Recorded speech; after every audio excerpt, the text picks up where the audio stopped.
Ini ya saya sharekin dulu ya. Suka lupa, marah gue. Iya, agenda gue stres. Oke, topik hari ini ada sebenarnya topiknya harusnya Information Security Management ISO 27001 sama Incident Response ISO 31000. Oke, cuman ini lebih banyak ke checklist. Jadi yang ini akan saya bikin cepat nanti terakhir. Lebih saya akan lebih banyak bukan ke checklistnya apa aja gitu, enggak, itu pasti tidur kalau diomongin kayak gitu. Jadi saya lebih cara cepat buat urusan checklist kira-kira gitu. Contekannya cari di mana kira-kira gitulah. Teknik yang bawah ini lebih ke arah contekan, bagaimana cara mencari contekan supaya isu 7001 bisa cepat. Cuma nanti dalam prakteknya akan masalah besarnya. Kalau kita sebagai auditor sih gampang ya. Coba naskah ini ada segala macam ada. Nah, itu gampang auditor. Yang susah nanti kalau kita yang implementasi di kantor apa segala macam. Karena harus nyiapin semua naskah dan itu tewas sih urusannya berbulan-bulan. Auditor juga bulanan sih sebenarnya. Untuk hari ini saya akan lebih banyak ke awalnya saya akan banyak ke basic data security. Oke. Karena ini jadi seru. Ini jadi seru banget, saya baru baca naskahnya Undang-Undang Privacy sama Data Protection PDP itu, ternyata kacau. Seru urusannya karena nih kalau nggak saya ini dulu ya PDP-nya ya. Undang-Undang PDP saya bacain dulu ya. PDP. Anda bisa dapat undang-undang PDP di ini webnya Kominfo, di webnya mana lagi ya kemarin dapat ini hukum online bisa diambil. Saya akan ambil aja yang Kominfo, sama aja sih sebenarnya. Tapi ini saya nggak dapat undang-undang aslinya loh ini dapat yang draftnya doang. Oke, tapi nggak apa-apa lah, draft juga lumayan lah, bisa di download ya. Jadi kita akan download, terus saya akan baca bentar karena ini ternyata sangat eh jadi bukan sangat ya.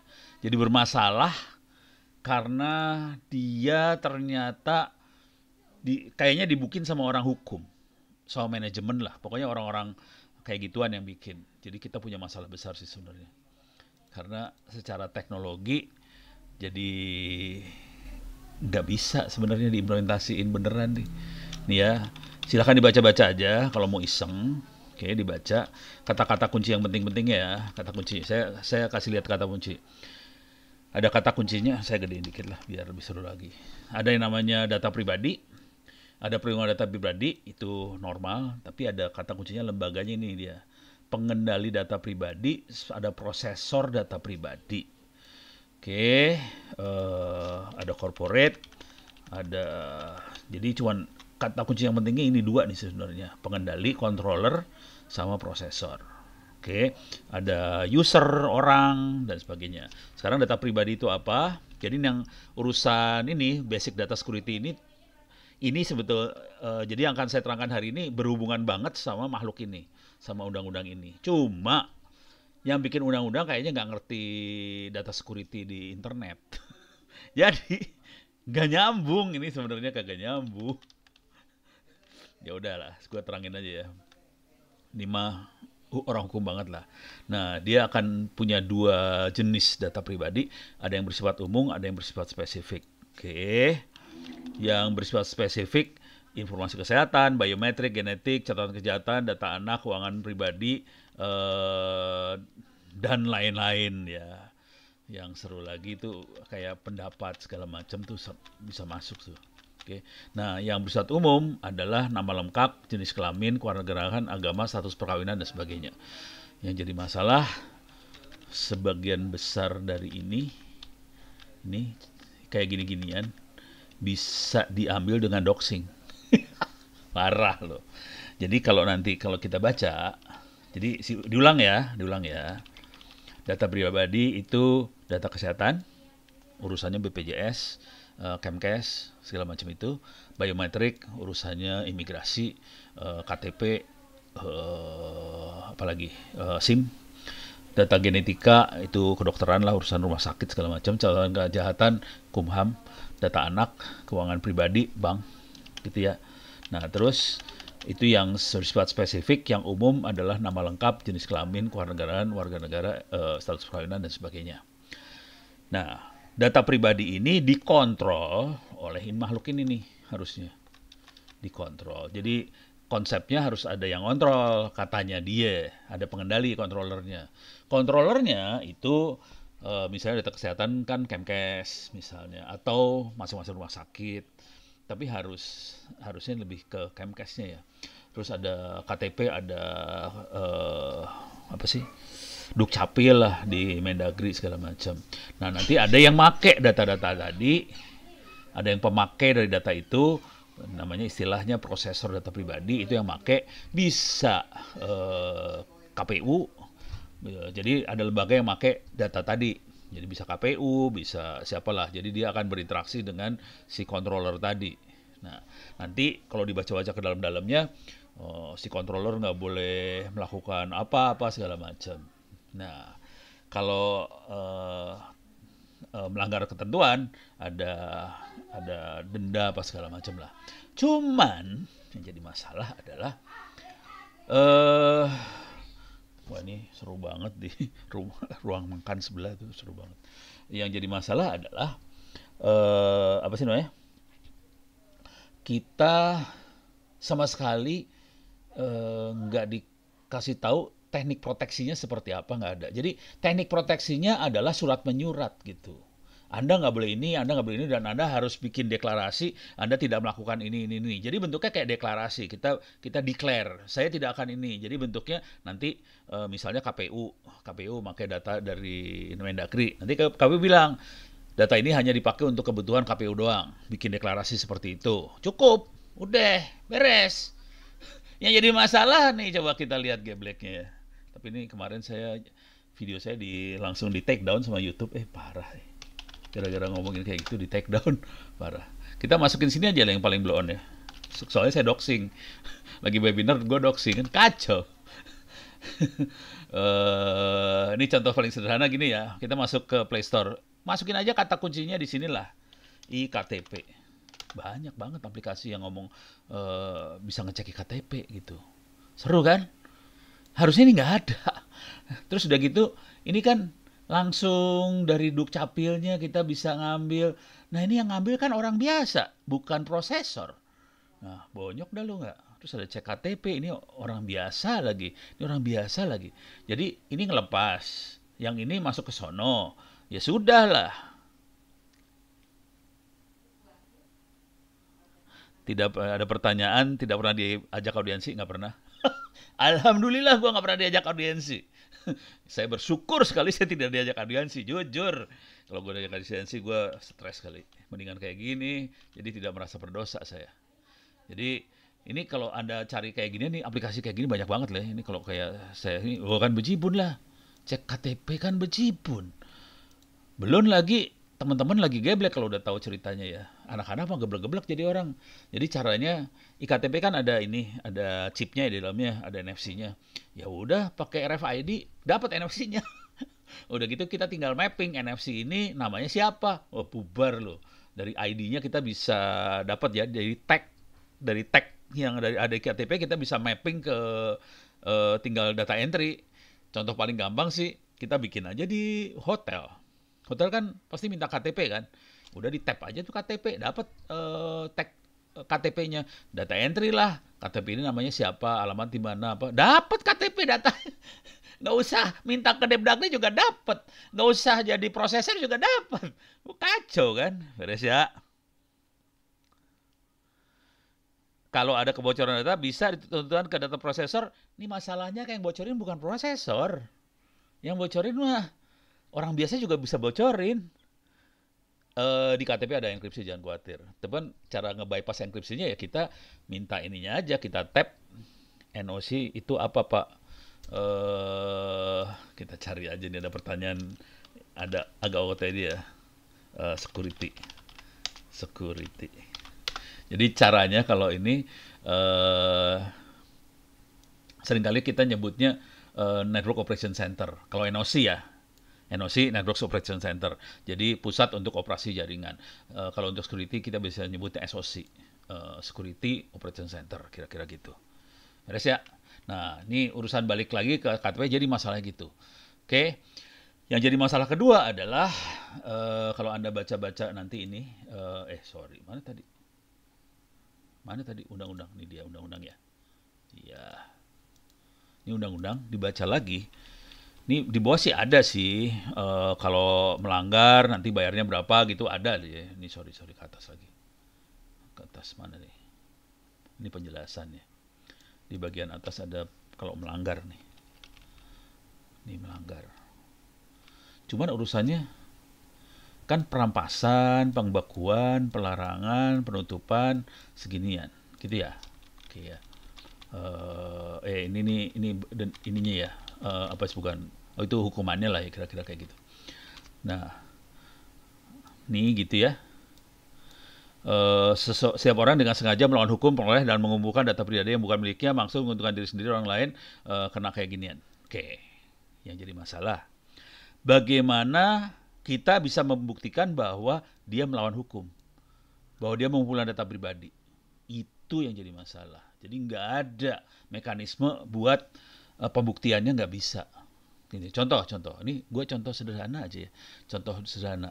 Kita masuk sinilah, masuk ke Bukalapak atau Tokopedia. Emang nggak ada data pribadi kita di situ? Ya ada lah. Nama ada, alamat ada di situ. Emang kayak gini-gini minta dari Dukcapil kan enggak. Jadi usernya data entry sendiri. Jadi itu jadi masalah.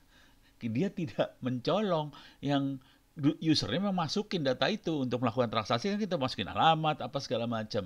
Jadi tidak ada proses nyolong-menyolong, nggak ada, tidak ada dia bukan mengumpulkan data pribadi, usernya dengan senang hati ngasih. Nah, mampus lo kayak gini. Terus gimana caranya? Nah, udah gitu ya. Nah, udah gitu kalau sampai datanya bocor terus gimana? Nah, bocor juga kadang-kadang si platformnya nggak tahu bahwa datanya bocor kan. Nah, terus gimana caranya melindungi data pribadinya? Nggak ada semua di sini. Nah, seru nih urusannya. Pembuktiannya jadi masalah. Jadi apa sih?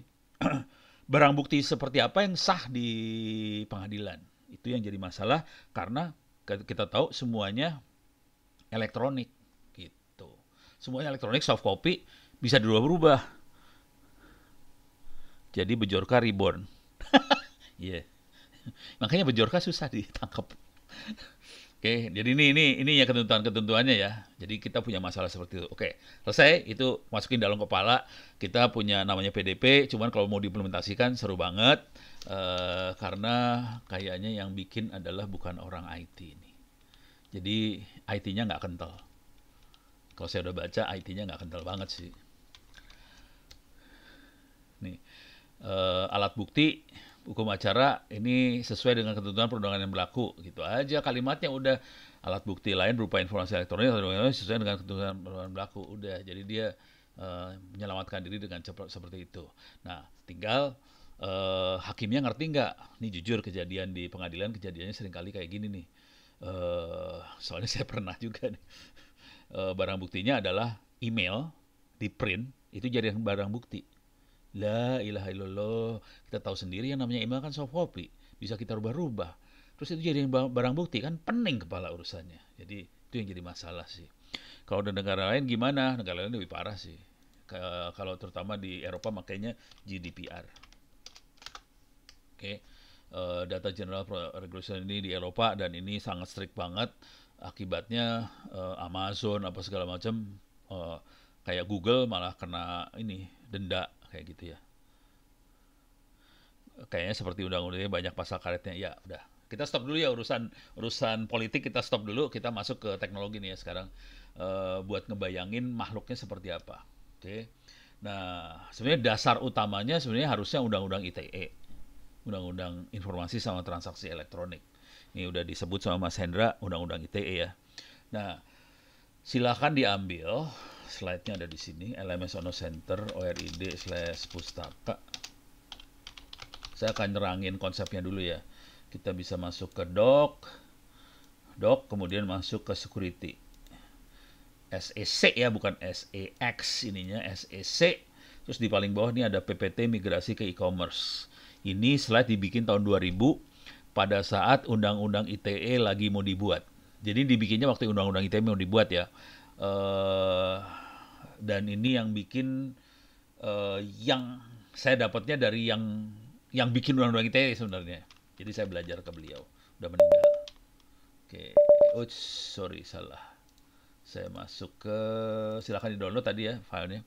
Saya akan masuk ke PPT mana sih? Ini dia. Saya masuk konsepnya aja. Jadi konsep yang paling besarnya adalah harus ngerti dulu masalah paling besarnya ya. Masalah paling besar di privacy segala macam. Tadi undang-undang PDP adalah CIA. Oke. ISO 27001 lah. Tambahin. Oke. CIA singkatan dari confidentiality, kerahasiaan, integrity, dan availability. Itu yang versi ISO 27001. Cuman pada waktu kita bikin undang-undang ITE, kita nggak pakai istilah CIA sih, beda. Cuman cara berpikirnya kira-kira nggak beda jauh ke arah sana. Mereka sekarang orang banyak pakai kata CIA soalnya kayak apa badan intelijennya Amerika. Orang kan suka gitu banget ya. Oke. Jadi ini waktu itu dasar pemikirannya undang-undang ITE itu lebih yang TE-nya ya, transaksi elektronik, lebih ke arah e-commerce sih sebenarnya. Oke. Nah, ini saya akan loncat, sebagian besar akan saya loncatin. Saya loncat masuk ke sini. PKI sama saya. Oke. Public Infrastructure sama Certificate Authority. Oke, yang bikin adalah Mas Arianto Mukti Aribowo, almarhum. Beliau bisa dicari di Google sih. Arianto. Buat menghormati aja nih saya mah. Ari Wibowo. Salah. Sorry. Oke. Salah.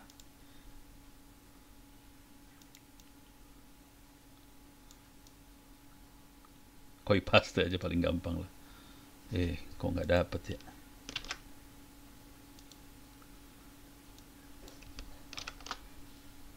Ini dia. Oke.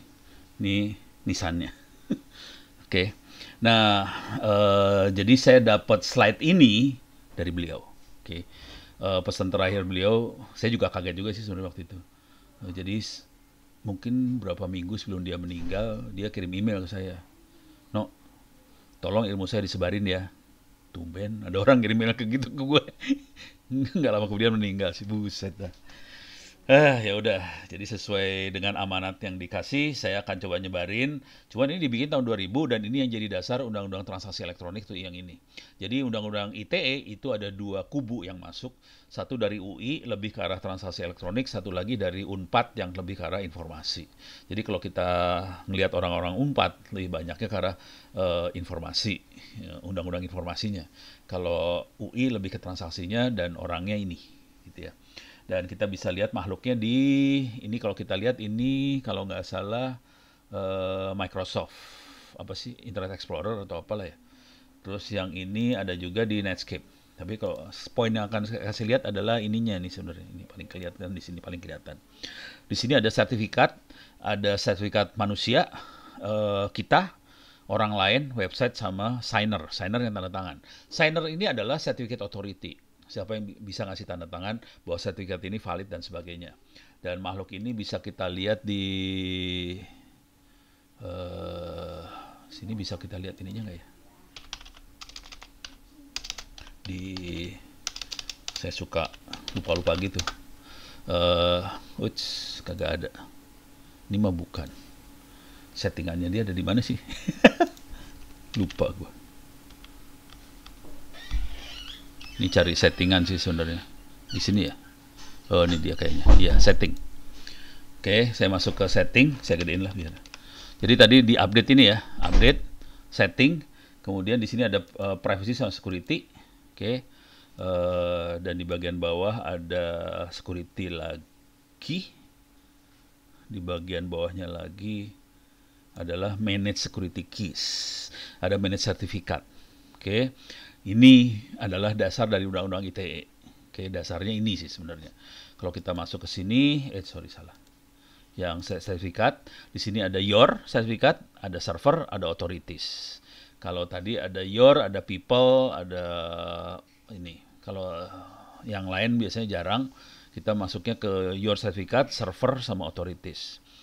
Server nggak ada, your nggak ada. Saya nggak bikin sertifikat di browser. Server juga nggak ada di sini. Nah, yang seru authorities. Authorities adalah lembaga-lembaga yang bisa ngasih cap bahwa kita bisa dipercaya, kira-kira kayak gitu. Nah, ini jadi masalah besar sebenarnya. Kalau kita nanti baca-baca undang-undang ITE, semuanya harus ditandatangan oleh sertifikat authority di Indonesia. Nah, ini kalau kita lihat kan ini kamera firma, ini SA kayaknya South Africa, ini South Africa, ini nggak tahu dari mana, tapi nggak ada Indonesia loh. Amazon Amerika, Baltimore Amerika, ChatSign nggak tahu dari mana, ini ada Cina, Chunghua Cina, Komodo Inggris ya. Saya sertifikatnya pakai Komodo juga sih. Jadi gue kagak pakai Indonesia. Sertifikat yang Ono Center itu bukan Indonesia, pakainya Komodo. Oke. Ini semua. Jadi kita banyak yang kayak melanggar hukum. Tapi Komodo udah punya kantor perwakilan di Indonesia. Jadi caranya akhirnya mereka bikin kantor perwakilan gitu aja sih. Tapi sebenarnya makhluknya bukan Indonesia sih. Gitu ya. Ini kalau lihat dari atas sampai bawah, itu nggak ada Indonesianya. Nah, ini yang seru di sini. Untuk bisa jadi sertifikat authority dan diakui oleh browser, nggak gampang. Jadi kekuasaan di internet bukan ditentukan oleh undang-undang ITE, bukan ditentukan oleh undang-undang negara manapun, ditentukan oleh pembuat browser. Jadi kekuasaannya ada di tukang coding browser sih sebenarnya. Karena dia bisa masukin ini. Mampus lu. Lu kagak bisa masuk sini ya dia nggak diakuin dunia sih sebenarnya, intinya itu aja.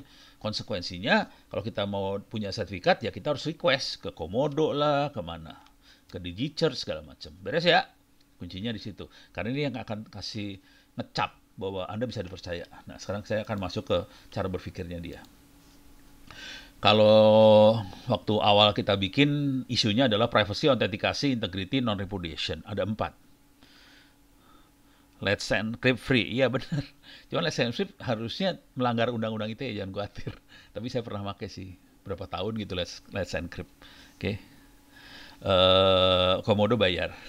Tapi nggak mahal-mahal amat sih bayarnya, ratusan ribu sih. Jadi urusannya duit sih, semua asli duit. Rada nyebelin tapi apa boleh buat lah. Tapi nanti kalau saya kasih lihat, kalau di email, kita prakteknya cuma gini doang sih. Saya kasih lihat prakteknya dulu ya sebelum masuk konsepnya ya. Di email, ini akan kerasa di email banget. Dan ini sangat dibutuhkan kalau kita melakukan transaksi internasional pakai email. Dan ini korbannya, waktu itu nasabah BCA banyak yang kena korban. Jadi kasusnya adalah si nasabah-nasabah ini bikin transaksi ke pabrik-pabrik yang ada di luar, di Cina kebanyakan. Bikin transaksi pakai email, udah gitu caranya cuma gampang aja. Pabrik, gue pesan barang dong sekian kontainer. Terus pabriknya bilang, oke, barang sudah kita kirim, silahkan transfer duitnya ke akun ini. Biasa kan.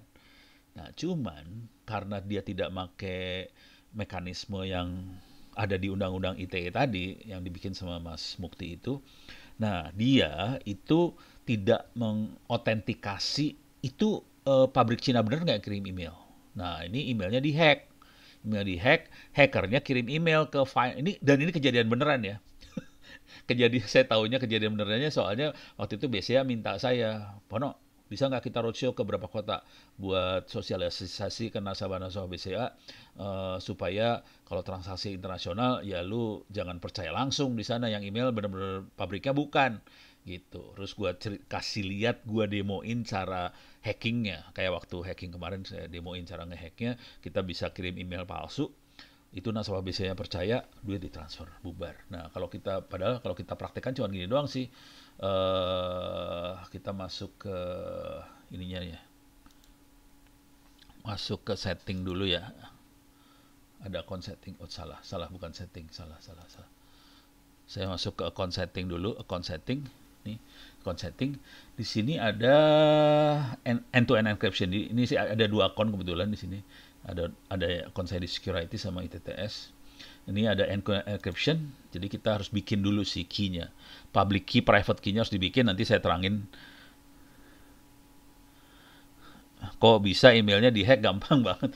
Email kan gampang banget bikinnya. Lu waktu hacking gue terangin nggak ya waktu itu ya? Jadi kita gampang banget sih ngirim spoofing email sih, gampang banget. Yang paling blow on mah inilah, nih ya. Ini kan kita yang entry nih, ono@itttsacd kan kita yang entry. Bisa saya rubah seenak jidat, ini kan saya bisa ganti nih.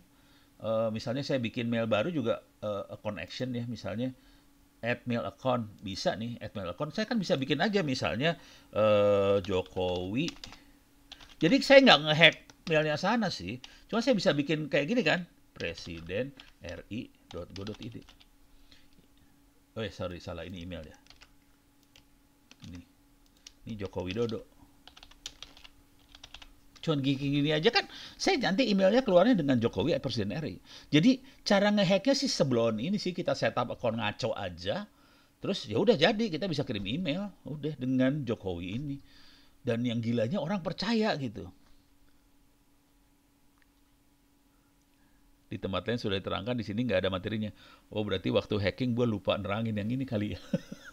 Waktu materi hacking kemarin. Jadi waktu materi hacking kemarin harusnya saya nerangin kayak gini juga caranya melakukan spoofing email. Semudah ini sih cara bikin spoofing emailnya. Jadi saya cukup bikin email seperti ini udah kita kirim, orang nyangkanya Jokowi. Gitu ya. Jangan khawatir. Ini walaupun ini kayak gini saya praktikin beneran, orang masih ada yang ketipu loh, jangan khawatir. malah ini di aparat lagi. Di depan aparat saya demoin. Jenderal-jenderalnya sih ngerti kan, sambil ketawa-ketawa, jenderal di depan-depan, jenderal sih bintang-bintang di depan saya. Yang di belakang tuh ada yang letnan. Letnannya ngomongnya gini, wah Pono hebat banget ya dapat email dari Pak Jokowi. Buset, gue lagi nipu, lu pada percaya lagi. Pusing gue kepala. Jadi sesederhana ini cara nipunya. Jadi caranya si hacker yang Cina tadi, dia pakai emailnya pabrik Cina, terus dia emailnya kayak gini, terus dia kirim email ke finance, ngasih tahu barang sudah dikirim, tolong kirim duitnya ke akun ini. Tentunya akunnya bukan punya pabrik kan, akunnya akun si hacker. Duitnya ditransfer. Jadi emailnya ke finance langsung, finance-nya percaya langsung, duit langsung dikirim. Dan itu ratusan juta yang dikirim. Hilang duitnya, bener, nggak bisa ditarik, udah. Jadi di perbankan kan gitu, kalau duit udah ditransfer nggak bisa ditarik loh. Jadi nggak bisa minta duitnya dibalikin, nggak bisa. Lu bayangin ini duitnya internasional, wah udah bubar aja, udah nangis-nangis aja itu orang finance. Itu kejadiannya. Beres ya. Nah, kalau kita main end-to-end encryption, kita harus ngaktifin key tadi ini, kita harus tambahin key, kita bisa create key, public key, private key, kita bisa import key-nya kalau dibutuhin segala macam, dan kita bisa set kapan expired-nya. Saya biasanya nge-set expired saya setahunan, 1 tahun sekali expired sih. Ini masih bulan 12 expired-nya. Oke, masih lama. Bentar lagi sih sebenarnya. Bentar lagi expired, saya harus perpanjang lagi nih key saya supaya aman gitu ya. Beres ya, kebayang ya ini key-nya. Udah gitu kalau saya mau kirim email cukup saya bikin kayak gininya, right? Cuman saya kalau main key saya hanya bisa ngirim email ke orang-orang yang punya key juga sih. Jadi misalnya ono@itttsacid, saya tuh dari ITTS ke ITTS ya, tes. Oke.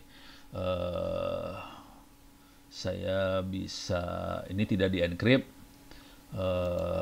sekarang di encrypt, jadi cuma diklik aja di sini. Nih di encrypt dia, oke. Use encryption, nih tes, oke. Atau kita pakai option juga bisa kalau nggak salah, nih, salah, security nih. Di encrypt, subjeknya di encrypt, digital sign. Ini semuanya bisa dicontreng, tinggal contreng-contreng. Jadi kerjanya cuma contreng-contreng aja. Cuman di awalnya nanti kita harus nerangin dulu baru Anda bisa ngerti lebih bagus sih. Saya kira-kira caranya cuma gini doang ya. Cuma contreng, tanda tangan digital, contreng, send. Dah. Cuma gitu doang sih. Nih ya, ini dikirim, masuk. Saya get mail dulu supaya mana ini dia masuk. Perhatiin ini subjeknya jadi uncheck, padahal subjek awalnya kan tes ya. Di sini jadi uncheck gitu ya. Kalau saya klik baru dia akan ngebuka. Klik, dia ngebuka nih, tes sekarang berubah, dan di sini dia ngasih kode bahwa ini emailnya dienkripsi. Sekarang saya bisa buka, cek di sini, yang tanda tangan siapa. Dia bilang tanda tangannya bagus. Kita lihat yang tanda tangan siapa, view signer, yang tanda tangan adalah Ono ITTS. Jadi kita bisa lihat benar yang tanda tangannya siapa, kelihatan, kita bisa cek segala macam. Jadi caranya sesederhana ini sih sebenarnya caranya. Oke, cuman nanti ada proses harus bikin public key, private key dan sebagainya. Saya harus nerangin dulu makhluk apakah itu, gitu ya. Saya balik lagi ke sini ya. Jadi saya kasih lihat makhluk ujungnya seperti apa. Saya balik lagi terangkan lagi cara bekerjanya dia seperti apa, gitu ya. Supaya ngerti dulu ini kita ngadepin makhluk apa nih. Jadi di awal tadi saya udah kasih lihat apa sih masalah di sisi legalnya seperti apa. Cuman masalahnya orang legal tuh kadang-kadang rada naif. Pusing saya kadang-kadang. Gue terangin susah banget. Ya udahlah biarin lah. Ya, jadi isu keamanan kayak gini ya. Tadi kalau kita juga kan bisa bikin key atas nama orang lain. Ya, bisa aja. Cuma nanti kan ada masalah otentikasi. Jadi ada dua cara ya. Ada lewat CA, kita minta approval CA akan ngecap bahwa ini memang benar-benar orangnya benar. Oke. Nah, kalau CA akan ngecek dulu, yang benar CA akan ngecek. Ini benar-benar Ono bukan sih, tapi kalau CA biasanya urusannya bukan personal ya, lebih ke server. Ini servernya siapa segala macam. Nah dia akan ngecek DNS-nya bener nggak, apanya semuanya dicek banget tuh sama CA. Waktu saya apply buat Komodo ya dicek banget. DNS-nya udah jalan belum? Ini IP-nya bener nggak? Apa segala macam. Kalau udah confirm semuanya bener, udah baru ditanda tangan tuh sertifikatnya gitu. Kalau nggak dapet. Itu lebih ke arah server. Nah kalau untuk personal seperti tadi email, saya harus ngirim public key saya ke tujuan. Jadi kita share public key satu sama lain. Jadi kita udah kenal dulu, orangnya kenal, kemudian kita bisa share public key. Dengan cara itu kita bisa tahu, oh ini public key yang benar, ini public key yang bohong. Jadi sebelum transaksi dilakukan kita kenalan dulu dan kita yakinin satu sama lain, kita kenal, kita tahu bahwa ini Ono yang benar, ini Sana yang benar, terus kita share public key, kira-kira gitu. Dengan cara ini kita bisa meyakinkan privacy, autentikasi, integrity, non-repudiation. Non-repudiation adalah barang bukti yang tidak bisa disangkal di pengadilan. Nah ini yang seru karena pengadilan kita hakimnya nggak ngerti ini sih sebenarnya. Lu nerangin public key, private key, bengong langsung apa itu. Jadi ini masalah besar ya PR kita semua sih sebenarnya. Kita harus minterin hakim untuk urusan ini. Cuman hakim kita pinter-pinter, dibenerin susah banget. Jadi kalau udah pernah ngadepin orang-orang kayak gitu, seringkali kita harus nerangin, tapi mereka nggak peduli gitu kan. Pening kepala urusannya. Tapi kira-kira isu gedenya ini, oke. Urusan mereka nggak peduli itu cerita lain ya. Tapi secara teknologi mampu membuat bahwa kita bisa ngasih lihat barang bukti dan barang buktinya ini buat orang sana si terdakwa nggak bisa mungkir bahwa oke, dia yang tanda tangan gitu. Kira-kira gitu ya. Nah sekarang kita lanjut. Jadi ini penjelasan tentang kerahasiaan keutuhan. Kerahasiaan adalah confidentiality ya, C-nya tadi, data tetap rahasia, orang lain yang tidak berkepentingan nggak bisa baca. Jadi teknologi harus menjamin itu, confidentiality. Teknologi harus menjamin integritas data. Jadi kalau ada, kita misalnya transaksi Rp10.000, angkanya tidak berubah jadi 10 juta, gitu kira-kira gitu ya. Dan kisah seperti itu banyak banget kan. Misalnya anggaran lepas gitu, naskah anggaran lepas, angkanya berubah di luar, kan kacau tuh kejadian, jangan khawatir. Terus pas ditanya, kan Bapak tulisnya anggarannya sekian, gue nggak pernah nulis anggaran sekian, kenapa keluarnya jadi segitu di sebelah sana, gitu. Soalnya tidak ada mekanisme kayak ginian, dan kita juga nggak bisa membuktikan bahwa yang saya omongin beneran loh ini, jangan khawatir beneran. Jadi rencana anggaran RAB, instansinya nggak usah disebutin lah ya. Jadi RAB itu lepas sampai keluar, kemudian di luar angkanya berubah. Jadi seru nih ceritanya kan. Pas di cross check beda angkanya, nah, seru. Dan itu dokumen yang sana kan nggak ada tanda tangan digital, nggak ada apa segala macam kan jadi seru. Nah udah gitu. Sini Sini enak aja bisa mungkir kan, gitu. Terus juga masalah autentikasi. Ini kalau dilihat ini naskah ini dibikin waktu tahun 2000, berarti presidennya waktu itu Gus Dur. Eh, apakah benar presiden @gusdur.com itu benar-benar Gus Dur? Nah, ini autentikasi itu tadi. Kayak tadi saya bikin Jokowi @presidenri.go.id. Nah, benar nggak itu Jokowi gitu kan ya. Dan yang paling penting dari semua adalah pembuktian tak tersangkal. Nah, ini susah banget urusannya. Oke. Nah, kita lanjut. Sekarang teknik kriptografi. Jadi urusan ke sini ujungnya kriptografi, enkripsi dan sebagainya. Ada dua jenis kriptografi. Kriptografi yang pertama adalah symmetric kriptografi. Jadi kunci buat encrypt dipakai buat decrypt. Gitu ya. Jadi ada teks di encrypt, terus dibuka di sananya decrypt. Yang jadi masalah key-nya harus dikirim, harus kirim ke semua entitas yang melakukan enkripsi tadi. Nah, ini jadi masalah untuk diskusi kunci rahasia tadi. Kalau di tengah jalan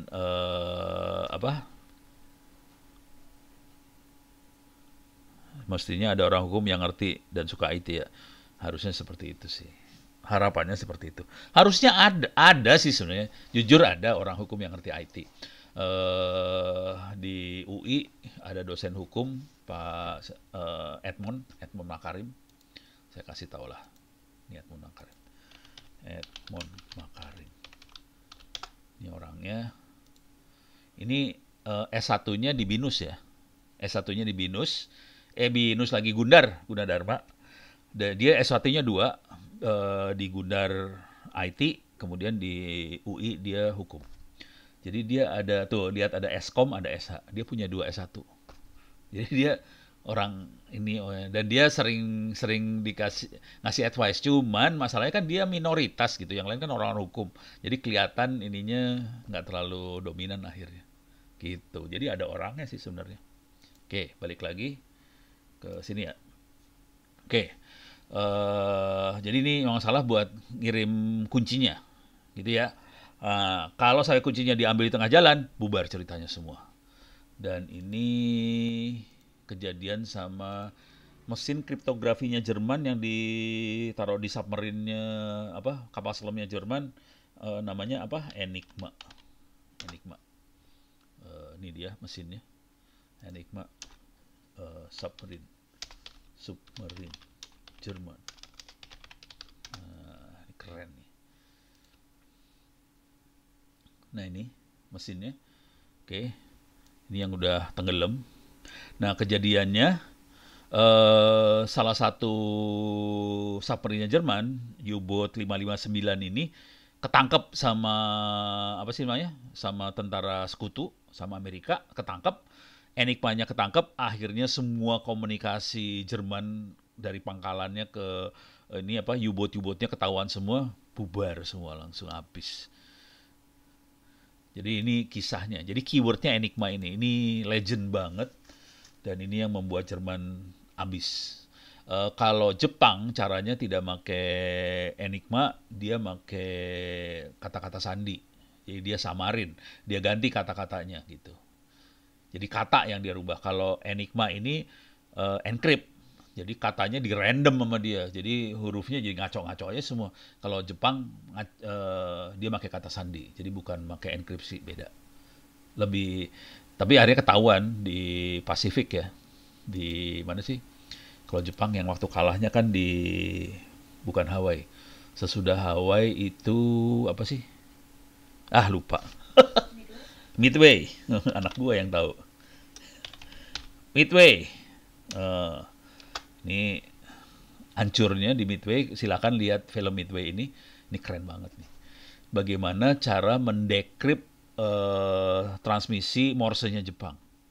Dia tidak pakai enkripsi gayanya Jerman. Dia pakai kata. Jadi kata-kata yang dirubah gitu. Beres ya? Oke. Jadi ini ada intermezzo urusan enkripsi lah.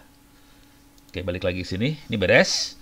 Nah, kemudian dikembangin yang namanya public key cryptography. Jadi kalau yang ini key-nya sama kan, encrypt sama decrypt key-nya sama, kemudian kita bikin lagi public key cryptography. Ini ada 2 key, dia ada sepasang kunci, ada public key, ada private key. Public key disebarin ke semua orang, boleh ngambil public key-nya, private key-nya disimpan sama kita. Jangan sampai jebol, jangan sampai hilang private key-nya. Bahkan private key kadang-kadang bisa berupa sidik jari, retina mata, muka orang, dan sebagainya. Oke. Ini dipakai buat tanda tangin pesan, ngirim surat rahasia dalam amplop yang tidak bisa dibuka orang lain. Dan teknik ini juga dipakai sekarang buat tanda tangan dokumen juga. Oh, yang jebolin Alan Turing, ya itu salah satunya lah. Prinsipnya sama dengan SSH public key. Ya sama lah ini. Ya ini keluarnya jadi SSH sih. Jadi aplikasi yang kita pakai SSH, nanti ada PGP segala macam. Intinya kayak gini sih, bener ya. Oke. Nah, kita lanjutkan. Jadi yang tadi simetrik, yang ini asimetrik. Jadi kalau ada orang mau ngirim mail ke saya, jadi dia harus dapetin public key-nya Ono dulu, kemudian teksnya di-encrypt pakai public key-nya Ono, teksnya udah ke-encrypt, dikirim, yang bisa buka hanya Ono aja, private key-nya Ono. Oke. Dengan asumsi bahwa hanya Ono yang pegang private key. Nah, kalau di kantoran kadang-kadang private key-nya dikasih sekretaris kan, ya udah sekretaris bisa pura-pura jadi Ono, kira-kira kayak gitu. Ini bahaya nih urusan satu ini nih. Jangan dikasih ke orang lain sebenarnya, cuman banyak pimpinan nggak ngerti kayak ginian, udah gitu ya udah dikasihin aja, bubar ceritanya. Nah, teknologi ini udah pada zaman dulu aja susah buat dihack. Ini dash, dibutuhkan waktu yang 128 bit aja sekian tahun buat ngejebolnya. Hari ini bukan dash, udah pakai triple dash, dan panjang bitnya rata-rata 2048, udah nggak tahu berapa lama buat ngejebolnya. Jadi susah buat dijebol. Ini juga ada yang RC4 segala macam. Ini zaman tahun 2000 ya. Jadi masih zaman dulu banget. 128 bit. Sekarang udah 248 minimal. Biasanya kita makanya 248. 2048 gitu ya. Nah, sekarang cara kerjanya. Apa itu tantangan digital? Nah, ini kejadian banget nih. Ini asli kejadian banget. Kejadiannya sih lucu banget sih. Jadi waktu itu saya diminta sama teman-teman di Jawa Barat. Pono, coba terangin tentang ini dong. Pakai Zoom ya, pakai Zoom teman-teman Jawa Barat. Tentang tanda tangan digital. Terus gue bikin, oke, saya bikin surat lah ke Pak RK gini nih. Terus saya selipin tanda tangan saya di sini nih. Saya selipin gambar tanda tangan saya di sini ya. Oke. Terus saya nanya di Zoom. Oke. Surat ini sah atau tidak sah? Sebagian jawab sah loh. Parah banget. Gue stres langsung.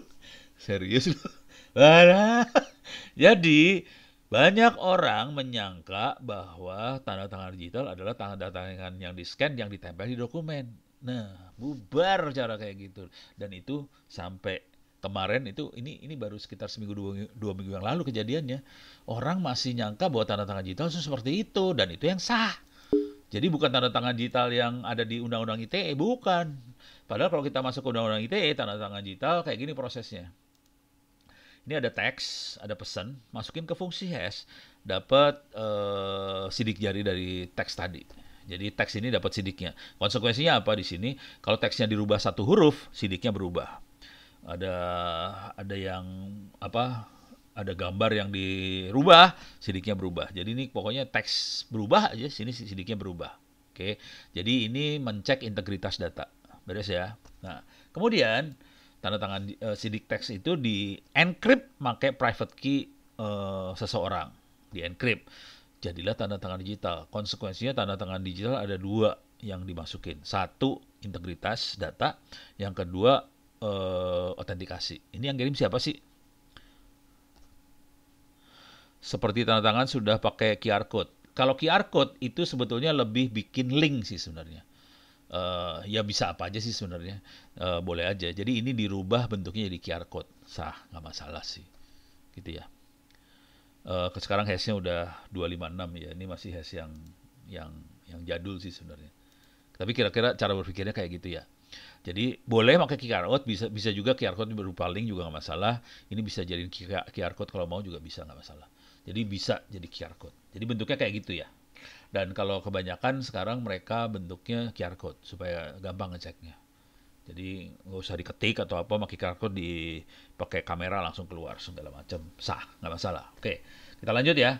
Sifat tanda tangan digital seperti apa? Dia otentik, bisa dijadikan barang bukti di pengadilan, hanya sah untuk dokumen itu saja dan kopinya. Jadi kalau dokumen itu di-copy, kan persis sama. Tanda tangan digitalnya juga sama juga, nggak masalah. Jadi sah untuk dokumen itu dan kopinya. Yang seru lagi bisa diaudit, bisa diperiksa oleh siapapun. Itu yang penting banget. Oke, jadi bisa diaudit. Konsekuensinya ini bisa jadi barang bukti yang tidak bisa disangkal. Non repudiation-nya keluarnya di sebelah sini sih sebenarnya. Karena semua orang bisa ngaudit karena kita bisa ngambil public key-nya. Jadi tadi tanda tangan digital kan di encrypt-nya pakai private key ya. Ini kalau dilihat kan private key. Sementara orang lain punya public key kan. Nanti dibuka sama public key-nya, kita lihat teksnya di hash tadi, ini sidik jarinya sama nggak? Kalau udah sama, oh, berarti lu yang tanda tangan gitu. Udah bubar dah lu di sebelah sini. Beres ya. Cuman kita perlu kasih sertifikat. Ini ono bener atau bohong sih? Keluar yang namanya sertifikat digital. Oke, digital certificate. Ini tadi yang kalau kita lihat di browser ada your certificate, kita bisa upload. Nah, ini sertifikat digital itu untuk autentikasi kita sendiri. Nah, di sertifikat digital ini harus ada yang tanda tangan di sini. Ada tanda tangan sertifikat certificate authority. Tadi yang Komodo lah, VeriSign apa segala macam tanda tangan di sini ya. Di situ ada informasi ID, country, organisasi, unit, nama dan sebagainya berlaku sampai mana tadi kalau saya kasih lihat di email tadi kan email saya cuma sampai Desember 2022 ya. Terus ada public key saya juga sih taruh di situ. Oh, Adobe kayak gitu ya. Kacaunya Adobe sendiri menyediakan Adobe Sign tanpa autentikasi. Nah, seru dah. Jangan pakai kayak gituan dah. Kalau bisa yang kayak ginian. Kalau ini kita relatif sebetulnya ini sudah diadopsi hampir semua. Jadi kalau kelihat yang transaksi dokumen yang ada di pemerintahan hari ini, mereka udah mulai pakai kayak ginian sih. Cuman CA-nya, jadi pemerintah kadang-kadang cara berpikirnya masih ini wilayah gua, lu harus tergantung gua gitu. Jadi CA-nya itu ada dua, ada di Kominfo sama di BSSN. Oke, padahal kalau kita lihat konsep CA-nya, semua orang bisa bikin CA. Kita juga bisa bikin CA, gampang banget sih bikin CA nih. Ntar saya kasih lihat ya. Pakai di Ono Center aja lah. Juga ada install CA. Nih, oke. Instalasi IRSA Certificate Authority. Ini kita bisa install sendiri CA. Ini ada caranya di sini bawah. Oke. Ini caranya diterangin di sini. Jadi kita bisa bikin CA sendiri sih sebenarnya. Jadi untuk bikin CA sebenarnya, cuma ini belum saya seriusin. Kalau saya ada yang naskah yang lebih serius yang bahasa Indonesia ada juga sih. Oh ini dia. Oh ini dari Let's Script nih. Membuat sertifikat dari Let's Script CA. Ada catatan saya. No, ini. Oh masih yang tadi. Oke. Jadi CA-nya kita bisa bikin sendiri. Oke. Dan nanti kita bisa tanda tangan, nanti CA-nya ini mengacu ke CA yang mana gitu. Jadi antar CA bisa ngomong satu sama lain sih sebenarnya. Jadi sebenarnya bisa kayak gitu sih. Cuman kita maunya, ini bagian gue ya, lu nggak bisa bikin CA, kira-kira kayak gitu ya. Pening lah kepala urusannya. Gue terangin juga susah, ya udahlah. Nasib deh. Oke, lanjut. Jadi kita kalau ada CA, ini bisa ngasih tanda tangan. Dan tadi ini urusannya memastikan bahwa dokumen ini tidak integritasnya bisa dijamin dan yang tanda tangan adalah CCA kira-kira. Tapi di sini kalau di sertifikat harus ada public key apa segala macam ada semua. Beres ya. Nah, sekarang keuntungan dengan mainan dengan seperti ini kita bisa bikin pipa komunikasi yang tertutup antara dua pihak. Jujur kalau teknik yang dipakai di HTTPS itu setengah tertutup. Jadi dia nggak full tertutup, setengah aja. Kenapa setengah tertutup? Karena si klien mengautentikasi server, iya, tapi server tidak mengautentikasi klien. Jadi yang autentikasi cuma satu pihak doang. Klien autentikasi ke server. Contoh kita nge-web ke Klik BCA misalnya.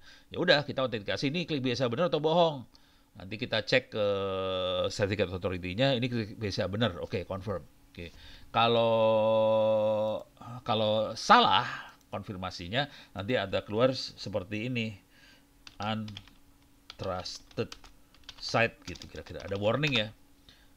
Kalau Anda pernah lihat website yang bentuknya warning kayak gini, disconnected, untrusted apa kayak gitu, nah itu berarti nggak beres nih, sertifikatnya nggak beres. ada yang ngehack di tengah jalan, atau sertifikatnya tanda tangan sendiri. Jadi kita bisa aja bikin sertifikat yang tanda tangan kita sendiri. Bisa aja sih, kan gampang bikin kayak gitu. Bisa juga belum bayar renewal, ya bener juga. Jadi renewalnya belum dibayar ya keluarnya kayak gini gitu ya. Nah, kalau udah keluar kayak gini ya tinggal kita cek ini masih kita bener apa kagak. Nah, ini kejadian beneran, asli kejadian beneran. Jadi waktu itu saya sama Gildas sih, iseng, iseng. Gildas yang kelakuan minus banget. Jadi kita di wifi gitu, free wifi-nya. Terus dia masang MITM, Man in the Middle Attack.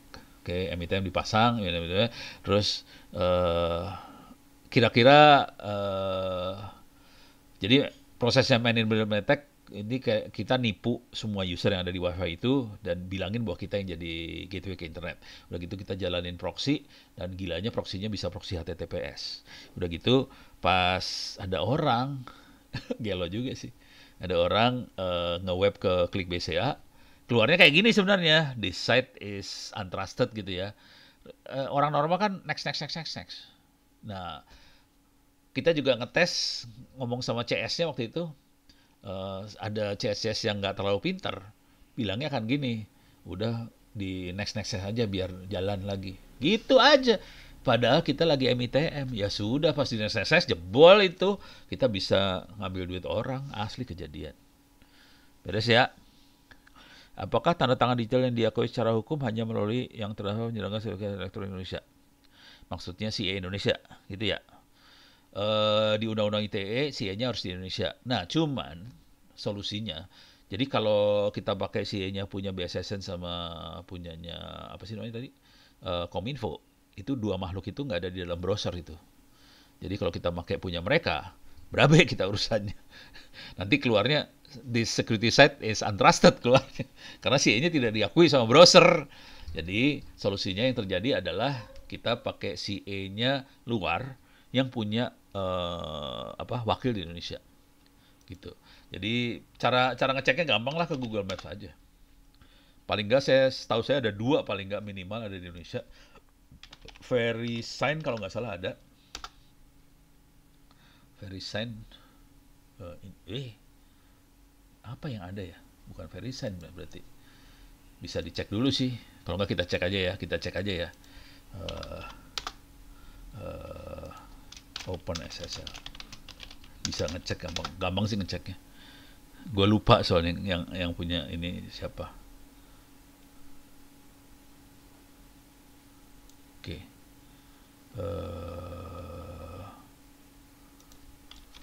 Kita ngecek. Wah, bukan SSL. Jadi bukan Open SSL.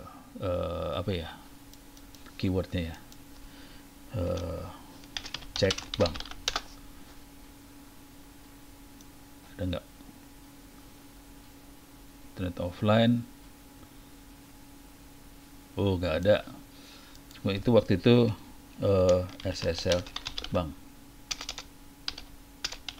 Saya ngecek SSL-nya bang sih. Waktu itu. Kok nggak ada sih? Gue taruh di mana ya? Lupa gue. Oh, di Gchart ya. Coba kita lihat di Gchart ya. Jakarta dulu. Jakarta. Sama Komodo juga ada sih. Oke. Di Gchart. Ya. Oh, ini ada nih. Ini ada. Nih. SCBD Office. Ini ada. Dia di Gchart punya kantor cabang di Indonesia. Satu lagi Komodo sih. Komodo tuh, tapi namanya bukan Komodo deh kalau nggak salah. Nggak tahu gue. Ini ya. Karena saya Komodo, tapi saya dapatnya dari, coba gue lihat ini gue arsip gue dulu ya. Var data backup private. Gue taruh di mana ya? Bentar. Lupa. Saking banyaknya. Lupa gue sih, gue taruh mana? Lupa gue. Wah, ini ada Ono Center SSL.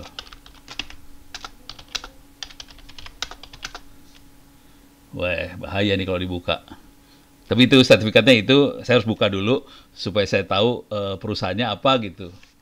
Perusahaannya tapi itu dari ini sih gua minta ke hostingan-hostingan ke cloud sih. Jadi requestnya ke cloud. Kira-kira kayak gitu sih.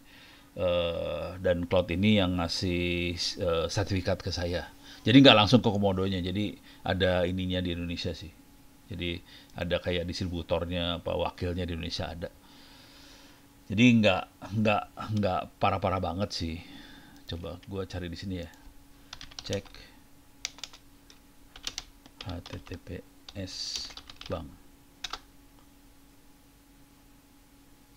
Oh ini mah nggak dapet.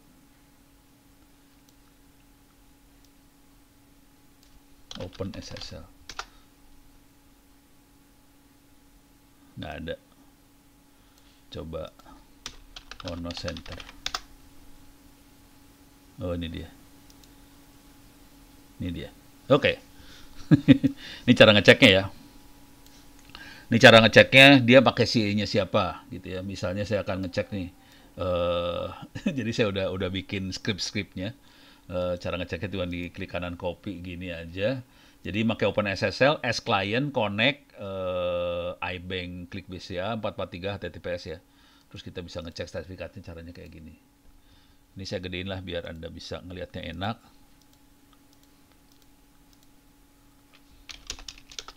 Clear layar. Paste. Nah, ini keluar. Ini kelihatan klik BCA, kemudian CA-nya adalah DigiCert, kira-kira kayak gitu, bisa kelihatan. Ini sertifikatnya, kondisinya di encrypt, kemudian di sini ada SSL handshake segala macam. Protokol yang dipakai buat SSL-nya apa dikasih tahu semua di sini sih. Coba kan intinya sertifikatnya tadi dari DigiCert. Oke. Kalau mau ngelihat Ono Center bisa dilihat di sini. Ono Center ORID. Nih. Nah, kan di Inggris kan. Saya pakainya Komodo nih. Komodo. Dari Inggris. Oke. Dan dia kasih tahu nama organisasinya Ono Center ORID. Kira-kira kayak gitu. Jadi saya pakai Komodo. Coba kita lihat paling seru pakai punya pemerintah kan. Coba lihat. Kemkominfo.go.id. Ups, salah. Bukan Kominfo doang, nggak pakai Kem ya. Oke. Nah, dia pakai Global Sign. Jadi kelihatan. Berarti Global Sign harus ada di Indonesia juga. Kalau nggak dia melanggar hukum. Kita coba lihat apa yang lagi ya. Apa ya? Yang go ide lagi ya. Misal yang militer lah. TNI AU. au.mil.id. Oke. Dia pakainya ini kayaknya sama dengan saya nih. Pakai Komodo juga nih. Ini kan kelihatan Salford juga ya. Pakai Komodo juga. Ini C-nya hilang di sebelah sana. Bukan Komodo, ini Sektigo. Bukan Komodo dia makainya. Oke, tapi Inggris punya. BSSN. Oh, ya tinggal diginin aja. bssn.go.id ya. bssn.go.id. Tuh kan. Yang seru BSSN tidak pakai CA-nya BSSN sendiri, terus Kominfo tidak pakai CA-nya Kominfo sendiri. Seru kan? Ya, udah. Pokoknya kalau gini, kalau udah ngeliat kayak ini, kayak kadang ketawa-ketawa sendiri sih. Udah kita lihat aturan, udah gitu ngelihat kondisi real di lapangannya kan jadi ketawa kan. Gitu ya. Beres ya? Lanjut. Cuman kalau HTTP itu hanya autentikasi satu pihak ya. Jadi kita mengautentikasi si server. Server tidak mengautentikasi klien. Kalau SSH kita bisa dua pihak, Open VPN dua pihak. Teknologinya sama persis kayak gini. Oke. Yang seru dari makhluk ini adalah kita bisa bikin surat izin digital. Contohnya aplikasinya adalah paspor digital. Itu kayak gini kira-kira cara berpikirnya juga. Konsekuensinya kalau database-nya ditaruh di komputer, kalau paspor ya, kita taruh di komputer di lokal di airport, ya udah bisa offline jadinya. Memang tidak ada yang lokal ya. Ada, BSSN punya, cuman kan nggak dimasukin ke ini. Tidak dimasukin ke apa sih namanya? Ke browser. Jadi yang masalah dengan CA adalah CA-nya harus masuk ke browser, nggak bisa kita bikin CA gitu. Tapi kalau nggak ada di browser nanti orang dapatnya untrusted gitu. Supaya jadi trusted harus ada di browser. Caranya kita bisa upload sertifikat CA itu manual ke dalam browser bisa aja sih. Cuman kan nggak lucu kalau kita pakai buat satu Indonesia semua harus ngupload. Ada berapa juta, ada 100 juta user internet Indonesia harus upload ke CA-nya BSSN atau Kominfo ke browser di handphone segala macam kan seru urusannya kan. Nggak bisa digituin. Jadi kita harus nego sama browsernya supaya CA-nya masuk ke dalam browser. Dan kayaknya pemerintah kita nggak sanggup sampai nego seperti itu. Karena mereka harus ngaudit sih. Auditnya kira-kira gini ya. Kira-kira lu jadi CA lu bisa dipercaya nggak sih? Soalnya hati-hati dengan main CA ya. CA itu bisa melakukan penyadapan loh, hati-hati. Jadi nggak segampang itu buat masuk ke dalam browser. Soalnya browsernya harus bisa percaya sama lembaga yang menjalankan CA tadi. Soalnya CA bisa nyadap, hati-hati. Makanya artinya CA-nya kita nggak dipercaya sih. Oke. Tanda tangan digital udah tadi, ini udah. Nah, sekarang kita lihat proses transaksinya ya. Jadi kalau kita lihat secara umum transaksi yang terjadi kira-kira kayak gini. Yang normal ini kalau ini teks teks ya. Teks kalau dikirim kan cuman klik send sampai ke ujung sebelah sini dan kita bisa membaca. Nah, tadi kita harus mempertahankan kita harus menjaga masalah autentikasi, terus integritas data, terus kerahasiaan dan sebagainya harus dipertahankan semuanya. Jadi prosesnya jadi ribet seperti ini, saya akan bahas secara cepat banget. Jadi pertama teks, masukin ke fungsi hash, dapat sidik jari teks atau message digest, di-encrypt pakai public key, di-encrypt pakai private key si pengirim, di sini Alice. Oke. Jadi diulang, teks, fungsi hash, dapetin message digest, di-encrypt pakai private key pengirim, dapat tanda tangan digital. Tanda tangan digital ditambah dengan teks itu, tambah dengan sertifikat digitalnya si Alice dijadiin satu file, di append gitu, satu file, di-encrypt pakai symmetric key. Dapat message yang di-encrypt.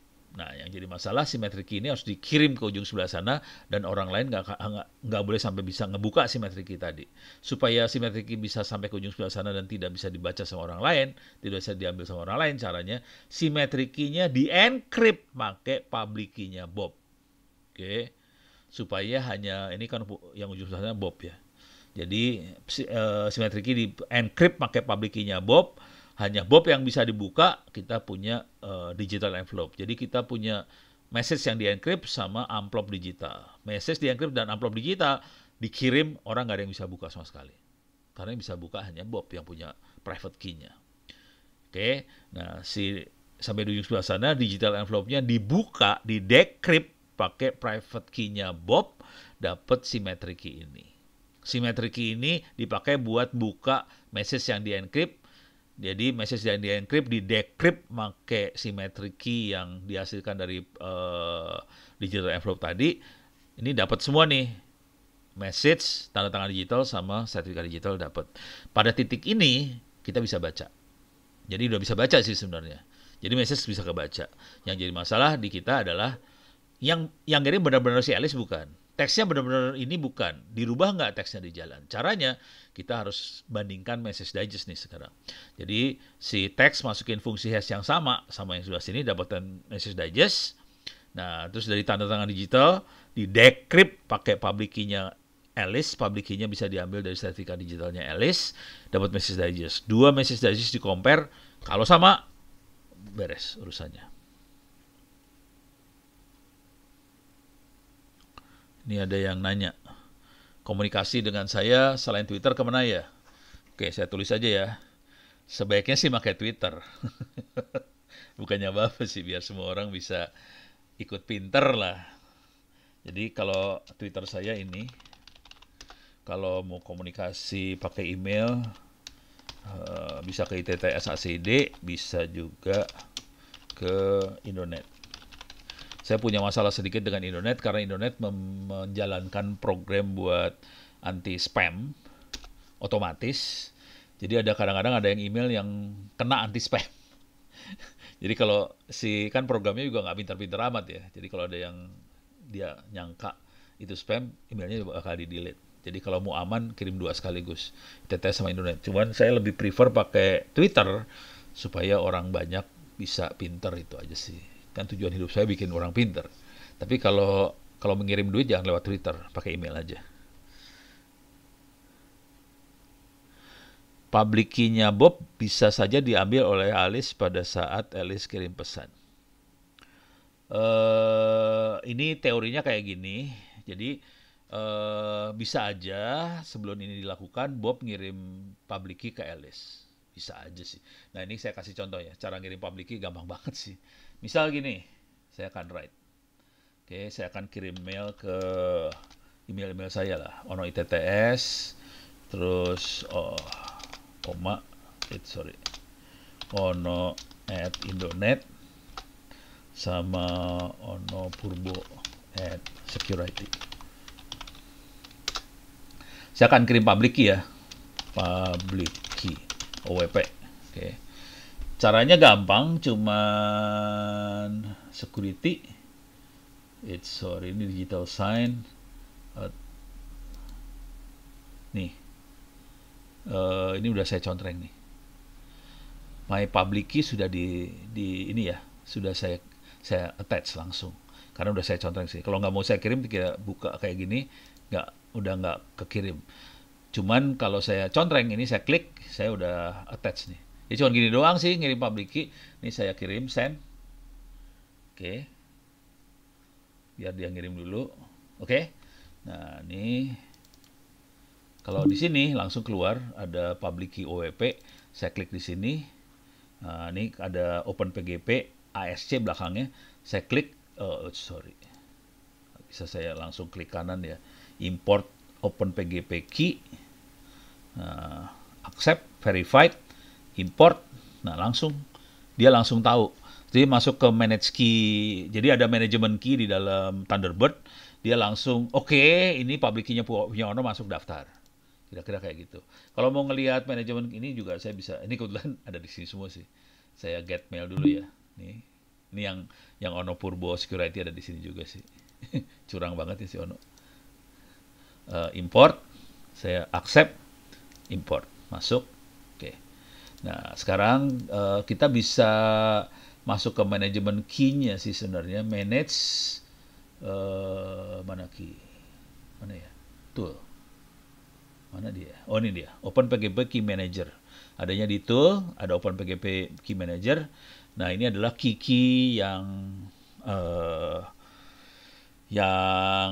bisa dipercaya sama saya, ada di sini semua. Oke. Ini ada yang punya si Amar, ada punya. Ini ada yang warnanya, ada yang hitam, ada yang abu-abu ya. Kalau yang abu-abu yang expired. Jadi key expired ada, tapi key yang bisa dipercayanya yang hitam, yang selalu diupdate. Oke. Jadi key yang percaya yang hitam. Ini ada yang ngirim saya sertifikat saya yang baru, apa segala macam. Oke.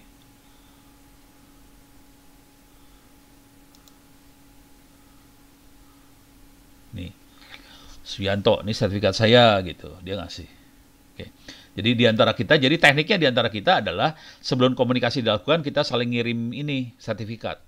Ini sertifikat saya, ini sertifikat saya, ini sertifikat saya. Jadi kalau pakai email kita tidak pakai CA sih sebenarnya. CA tidak dipakai di email. Tapi kalau mau pakai CA juga bisa di email, cuman lebih ribet urusannya. Kalau kita biasanya udah lihat kita bikin key, udah gitu gua kirim. Ini kayak ini saling ngasih tahu ini sertifikat gua, ini sertifikat gua. Kayak gitu saling ngasih tahu aja sih. Oke, jadi caranya saya kirim public key. Bentuknya seperti apa public key? Coba kita masuk ke Indonet. Soalnya Indonet itu saya nggak kasih public key di sini. Jadi kalau mau komunikasi yang secure-nya bukan lewat Indonet sih. Ini saya buang, ini saya buang. Banyak banget ya. Ini buang, buang, buang. Delete. Oke. Ini ada public key. Oke. Oke. Ih, lama banget ya. Saya pengen ngasih lihat aja bentuk public key itu seperti apa. Ini ada, kayak kita download ya. Ini udah download. Kita akan buka. Bentuknya seperti ini. Ini public key bentuknya kayak gini. Terus ya. Jadi public key sendiri bentuknya kayak gini, udah cacing-cacing cruel kayak gini. Jadi kalau mau ngirim sebenarnya file ini di attach aja, dikirim aja, udah cuma gini doang sih. Public key bentuknya kayak gini. Terus ya, sip. Stres kan? Oke. Aduh, udah mau jam 9 ya. Waduh. Jadi mudah-mudahan udah kebayang ya makhluk-makhluk ini. Kita bisa pakai ini buat encrypt, decrypt dan sebagainya. Atau gua kasih lihat encrypt decryptnya juga ya sekalian ya. Masuk ke wiki saya. Oke. Bentar. Mana wiki gue? Uts. Salah pencet. Oke.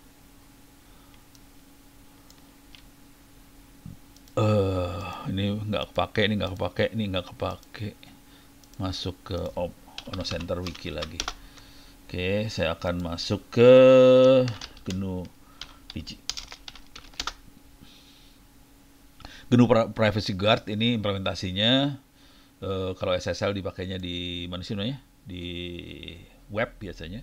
Kita akan masuk mini how to, bisa dibaca-baca cara bikin pasangan kunci gimana segala macam. Ini praktek benernya ya, tadi kan teori doang ya.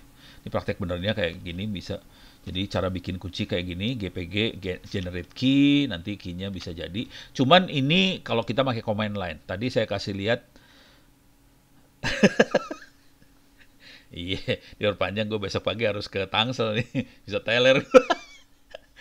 Jadi ini kalau pakai command line, tadi saya kasih demonya pakai Thunderbird, jadi lebih gampang ya. Kalau pakai command line bentuknya kayak gini bisa dilihat. Kalau command line, kalau kita mau list key juga bisa lihat. Coba kita masuk sini ya. Jadi tadi di sini bisa kelihatan langsung sih.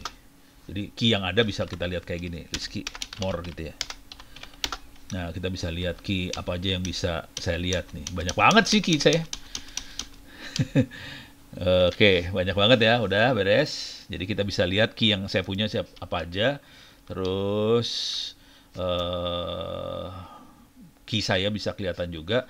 Nah, sekarang saya akan saya loncat aja ya. Langsung saya akan encrypt decrypt lah. Publikasi. Kita bisa publikasi kalau mau. Ada key server, punya MIT dan sebagainya. Cuman ini berabe nih urusannya kalau udah main kayak gini. Kalau saya biasanya enggak lah, antar teman aja, langsung kirim-kiriman aja. Nah, bisa di posting kayak gitu. Kalau saya caranya antar teman kasih public key. Nah, sekarang saya loncat masuk ke encrypt decrypt. Trust. Ya. Jadi key kita bisa tambahin. Saya percaya sama key ini. Nanti kalau orang lain percaya. Ntar ada. Jadi CA-nya bentuknya konsensus. Ada CA, ada yang konsensus user. Kalau saya lebih mainan di sini, trust sama untrusted key. Oke, jadi kita bisa edit terus kita tanda tangan. Oke, saya percaya sama key ini gitu. Nanti kita sebarin key tadi. Jadi public key seseorang kita bisa tanda tangan di public key itu bahwa saya percaya sama dia. Jadi kita bisa saling tanda tangan sih. Jadi ada mekanisme yang seperti itu dipakai juga. Ya. Nah, sekarang kita masuk ke encrypt decrypt. -E itu encrypt, -A itu nanti filenya berupa ASCII, kemudian -R penerimanya siapa, filenya apa.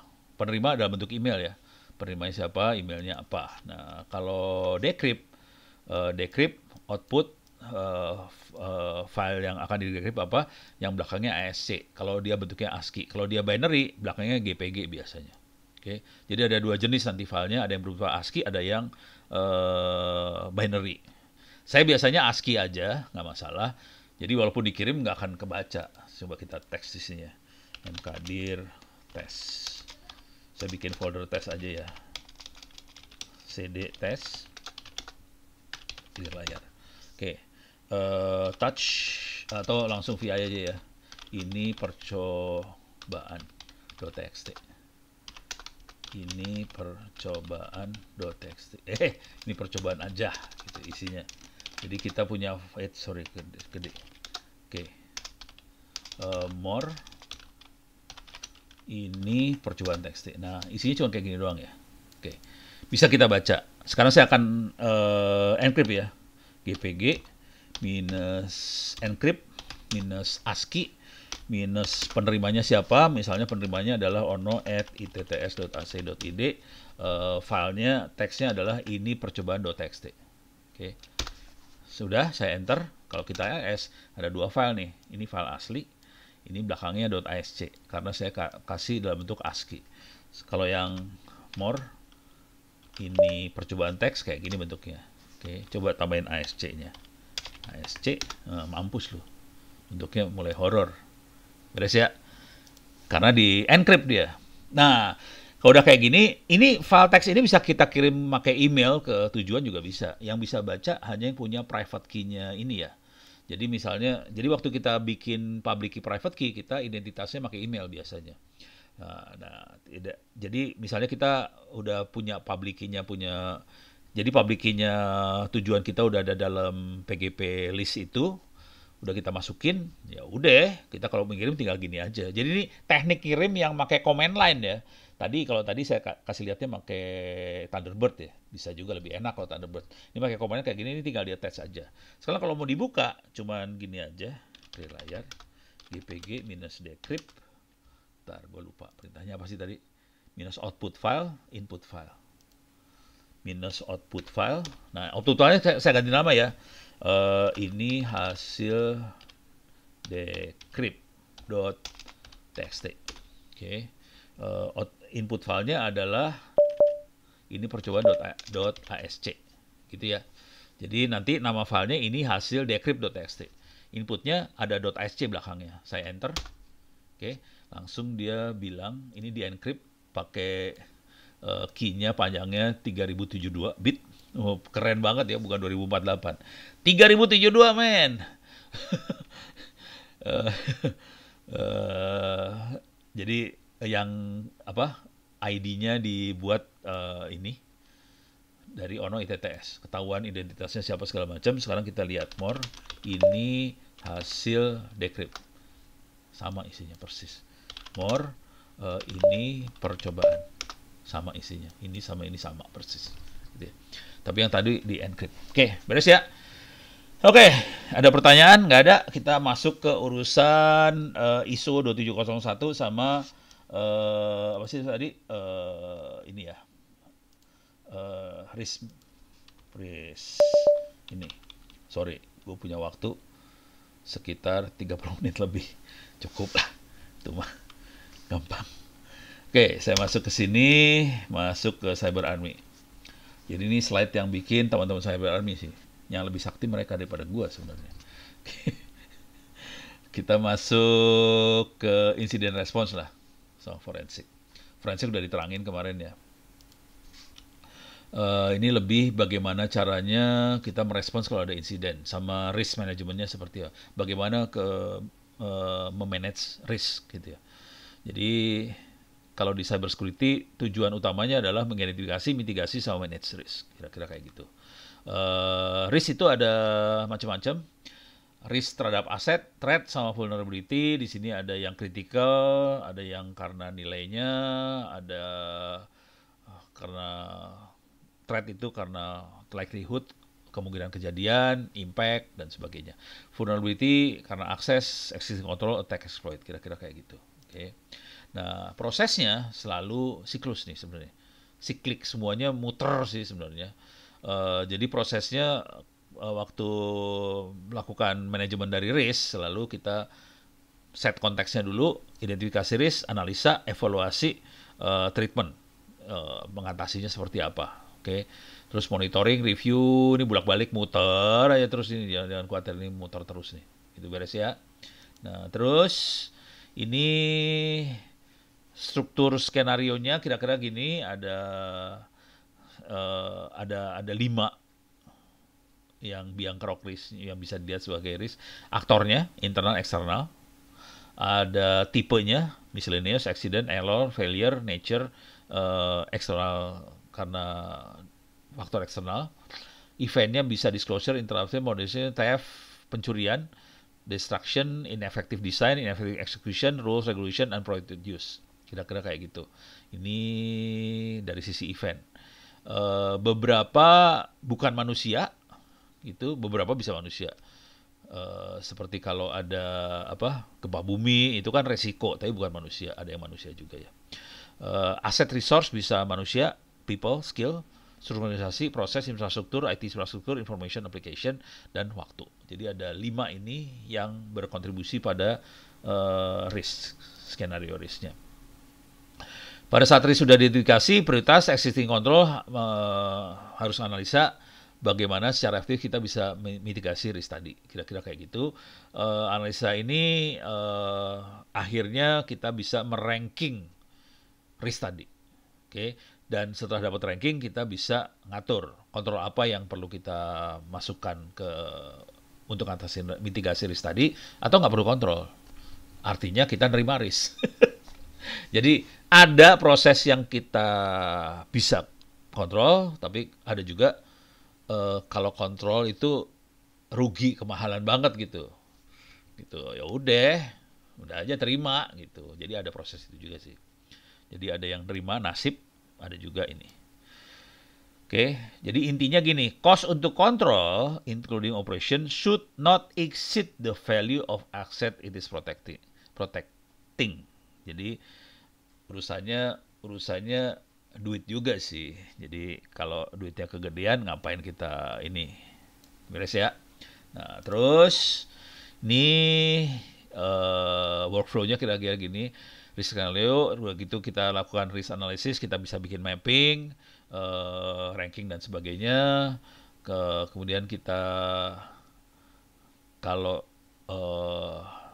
udah tahu semuanya, kita bisa pilih opsi buat ngatasin risk tadi. Oke. Ini ada respons parameternya, bisa efisiensi dari respons, kemampuan, effectiveness, sama exposure dari responsnya kita ya. Pilihannya buat ngerespons ada 4 pilihan nih, dan ini penting nih, 4 pilihan ini penting banget. Oke. Avoid artinya hindari. Mitigate tuh ya atasin. Share transfer itu kalau ada resiko kita transfer ke orang lain. Paling gampang tuh kita asuransiin. Jadi kita kasih resikonya ke asuransi. Dan jangan khawatir, bank banyak melakukan transfer seperti ini. Jadi kalau sampai, dan ini kejadian sama BCA misalnya waktu BCA bikin klik BCA, dia cerita ke saya gini, ini dites semuanya sama hacker, pentest sama hacker, oke, ketahuan udah bagus segala macam, tapi tetap diasuransiin. Jadi sampai jebol klik BCA-nya, yang bayar bukan BCA, asuransi. Konsekuensinya BCA harus bayar asuransi dulu dong. Jadi kira-kira gitu. Jadi bisa avoid, hindari, bisa atasi, bisa asuransi, bisa terima aja udah. Gitu. Kalau misalnya nggak terlalu mahal, ya udah terima nasib dah, kira-kira gitu. Oke, jadi risk response, kemudian kita prioritaskan responsnya itu ada beberapa prioritas, ada yang normal, ada yang low priority, ada yang high priority, kira-kira kayak gitu. Tergantung benefit cost ratio, sebelah sini adalah current risk levelnya. Oke, dari sini kita bisa bikin action plan-nya mau seperti apa, kira-kira gitu ya. Nah, di sini ada, ini yang tadi juga ya, ada mitigasi itu ada reduction, avoid, transfer, accept, kira-kira gitu. Oke. Nah, ini gambar-gambarnya lah. Kalau high probability tapi low impact, risknya bisa kayak gini. Ini kalau becek, kalau di Jakarta kan ada genangan air ya. Ya, itu probabilitas kita basah tinggi, tapi impactnya kecil. Ya udah, hajar bleh. Ini low probability, low impact, hajar bleh banget. Ini low probability tapi high impact, bahaya. Ini high probability, high impact, mampus di sebelah sini. Jadi kira-kira bentuk risk kayak gini ya. Jadi kalau yang atas, yang 2 atas kemungkinan besar kita akan mau nerima. Yang 2 ini ngeri-ngeri sedap nih. Oke. Di Amerika ada NIST, National Institute of Standards and Technology, mendefinisikan event adalah kejadian yang bisa dilihat di sistem atau network, kira-kira gitu ya. Insiden sendiri adalah violation, Violation itu kira-kira bahasa Indonesianya apa ya? Pokoknya pelanggaran lah. Imminent threat of violation computer security policy, acceptable use policy, dan standard security practice. Jadi ini violate. Kalau insiden, kalau event adalah kejadian, gitu ya. Ini ada dua, ada event, ada insiden. Oke. Kalau insiden udah pelanggaran banget sih. Oke, kita buah lagi. Kenapa yang diperlukan ini insiden response? Supaya memastikan bahwa insiden tidak terjadi, kita perlu mengumpulkan informasi yang akurat, terus kita perlu taking dan handle incident evidence. Nah ini urusannya, yang ketiga ini urusan ini ya, urusannya forensik. Oke. Nah ini keep activity within legal framework, terutama urusan privacy. Ini konsekuensi yang terjadi di sini, jangan sampai informasi yang sifatnya private kebuka, nama, alamat, agama apa jangan kebuka, jadi tutup. Oke. Jadi semuanya tutup, jangan sampai rahasia nasabah kebuka kayak gitu ya. Nah kita juga harus berusaha waktu melakukan respons terhadap sebuah insiden, bisnis proses jangan sampai mati mandek gitu ya. Respons reportnya harus akurat, rekomendasinya harus akurat, seakurat mungkin. Ini susah nih dikerjainnya. Gampang ngomongnya tapi setengah mati lo ngerjainnya, emang enak kayak ginian. Kagak enak. Oke. Tipe insiden ada macam-macam. Cybersecurity incident, adverse event that negatively impact confidentiality, integrity, availability of data. CI-nya kena. Itu insiden. Maybe unintentional. Jadi insiden bisa aja nggak sengaja, bisa aja intentional. Kalau diserang sama hacker. Unintentional, misalnya seseorang lupa mengaktifkan accesses di router. Akibatnya user ngedownload ransomware kayak gitu. Itu nggak sengaja tuh ya. Oke. Sangat banyak cybersecurity related incident, new type incident emerge frequently. Jadi ini banyak banget dan ini akan sering muncul. US CERT provide kategori of security incident reporting time frame use federal agency, ada di sini nih. Ini di NIST kalau nggak salah ya. ISO 31.000 lah kira-kira kayak gitu. Kategori 1 contohnya unauthorized access, denial of service, miscellaneous code, improper. Ini tergantung kategorinya ya. Jadi dia udah bikin kategorinya, berapa lama dia harus bisa nyelesain. 1 jam, 2 jam, 1 jam, 1 minggu, bulan. Oke. Jadi kira-kira kayak gini. Oke. Nah, terus prosesnya adalah P, D, C, E. Jadi semua prosesnya kayak gini nih. Preparation, detection, containment, post activity, prepare lagi. Kalau ini bisa bikin P, D, C, E. Ini E-nya activity-nya ya. Cuman kalau di mana sih? Di ISO 27001 plan, do, check, act. Kalau di ISO 27001. Kalau ini ya, kalau di risk, prepare, detect, analysis, contain, di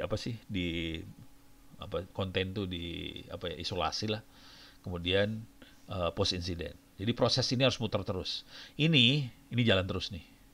Yang ini kalau ada kejadian aja baru post incident activity. Tapi kalau nggak ada kejadian ini harus muter terus. Deteksi, analisis, konten. Deteksi, analisis, konten.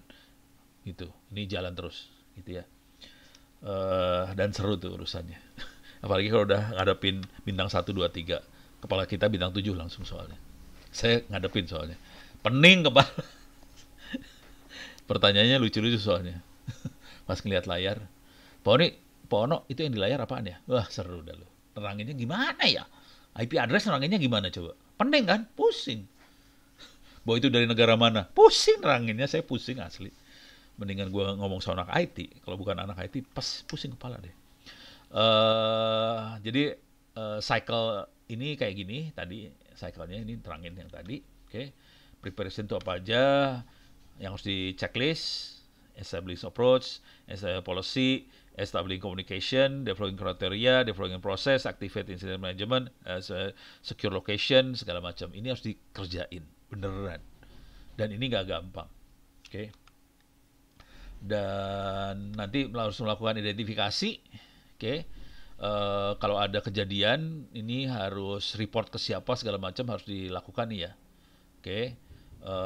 Nah, terus di sini containment kita harus melakukan hal-hal seperti ini, aktifkan incident management response segala macam. Nah, ini yang jadi masalah. Ini bisa dibaca panjang, saya nggak akan. Sekarang jam berapa sih? Jam 9 ya. Ini harus dibaca dan panjang banget.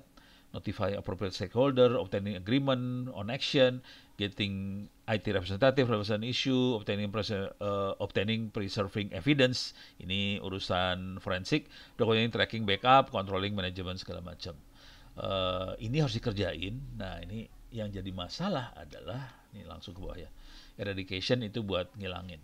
Terus recovery, okay, restoring operation, validation, getting involved system owner, test system, facilitating system owner to declare no more violation, dan dari lesson learn kita langsung ke planning lagi. Nah, yang jadi masalah besar adalah ini panjang kan? Nih coba kalau lihat dari mulai awal nih ya. Prepare, sekarang dilihat prepare, ada establishing policy segala macam, kemudian identifikasi, okay, kemudian contain, kemudian eradicate, ngilangin, kemudian recovery sampai bisa declare normal, kemudian lesson learn balik ke prepare. Ini bayangkan apa yang terjadi kemarin. Urusan Bejorka lah, urusan data ini bocor, itu bocor. Perhatikan baik-baik bagaimana komunikasi publik yang dilakukan oleh para petinggi Republik Indonesia. Komunikasi publiknya kan nggak kayak gini kan. Bayangin aja, komunikasi publiknya ngomongnya kira-kira gini kan. Alah, KTP saya udah banyak kesebar di internet, terus ngapain gue iniin? Ya, bukan ini yang dikeluarin.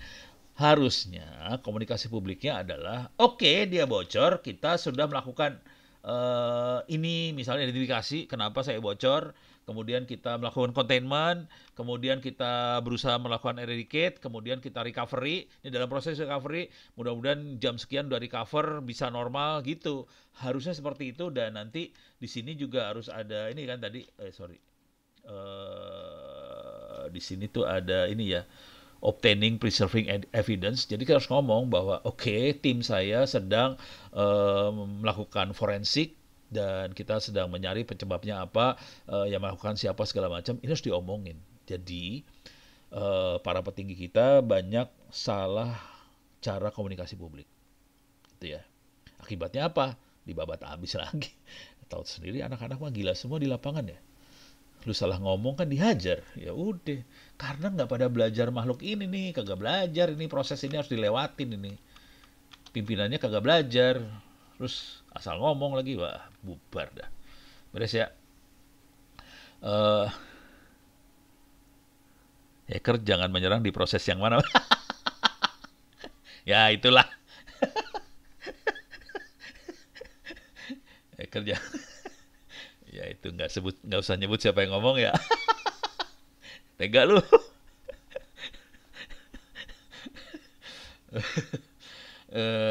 Sebelum terjadi insiden, kita harus ngerjain ini sih, establishing policy, warning banners, identify which business important, backup server, security awareness ke semua, termasuk user ya, user, nasabah, klien segala macam harus bikin security awareness loh. Oke, supaya mereka jujur ya, kalau kita udah ada di lapangan beneran, serangan akan terjadi ke titik yang paling lemah. Jadi hacker juga bukan orang bodoh kan. Dia tahu misalnya, oke, kalau udah servernya udah kuat ya, servernya udah dipegang sama ahli-ahli cyber security yang kuat-kuat, hacker nggak akan nyerang server lah. Ngapain lu serang servernya udah kuat? Yang serang yang paling lemah siapa? Nasabah, user, hajar di situ aja.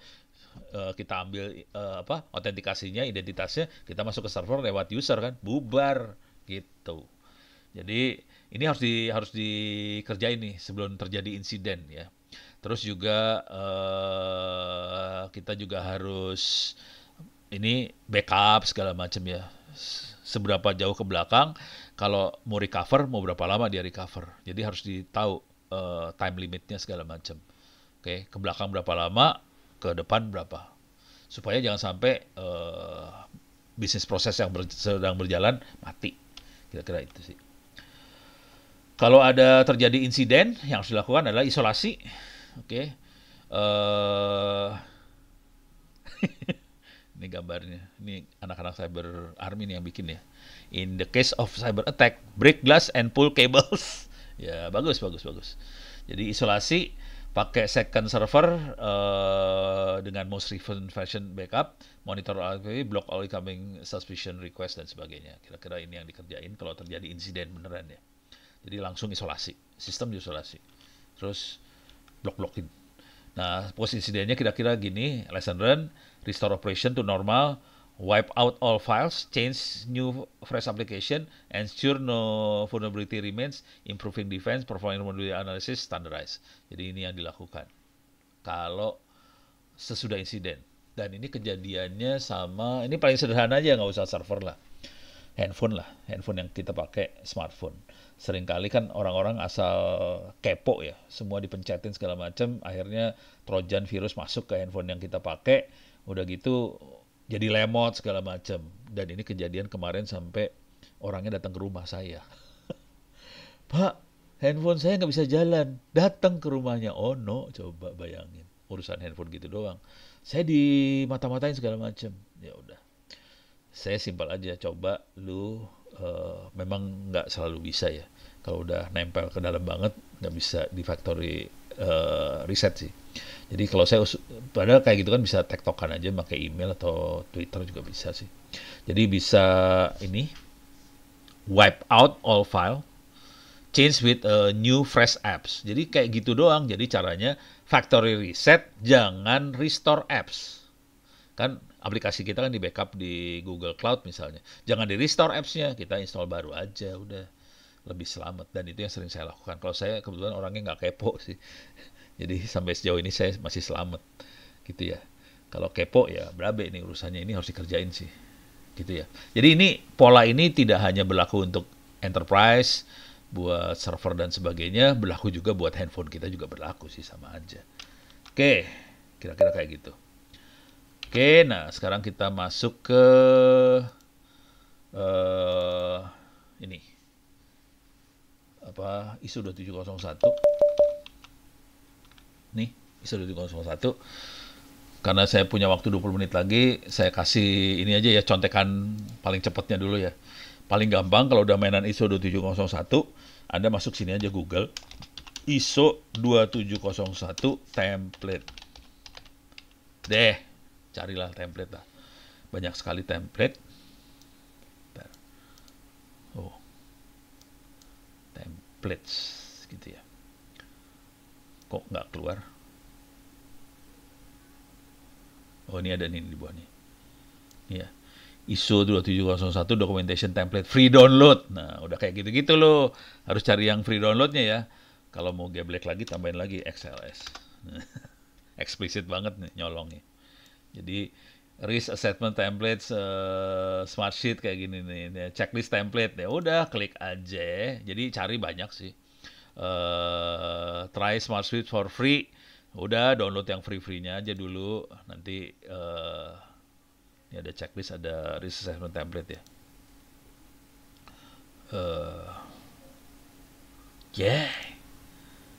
Ya harus masukin. Saya ambil yang udah jadi aja ya, yang udah saya colong ya. Orang udah nyolong sih, jangan khawatir. Masuk sini. Ini ada di perpustakaan saya. Jadi kalau Anda pengen ngopi juga silakan ya. VAR data library to books. Oke, ada cyber security, cyber security. Ini folder cyber security. Di sini ada ISO 2701. Nah ini udah Excel tuh template semua nih isinya. Ini saya hasil doxing di internet, hasil nyari-nyari di internet di Google. Ya udah, tinggal dicari aja. Ini udah ada banyak kayak gini-ginian lah. Nih, jadi udah ada template-templatenya, tinggal diisi aja sih. Karena saya jamin, saya berani taruhan kita pasti lost karena ratusan ininya, checklistnya banyak banget. Jadi lost. Saya aja kalau ngikutin training anak-anak ISO 2701, jadi saya nggak telaten karena saya bukan auditor, saya bukan akuntan. Dan ternyata kalau udah ISO 27001 harus akuntan yang kuat. Yang kuat buat ngerjain kayak ginian akuntan biasanya. Kalau saya kan lebih ke seniman ya. Jadi kalau aduh lama banget. Ini connect ke internet nih berarti ya. Kayak gini aja lama. Read only lagi. Ya, ngeheng. Ngeheng. Tar. Force quit dulu lah. Tar. Cari yang bisa kebuka dulu. Iya. Di share.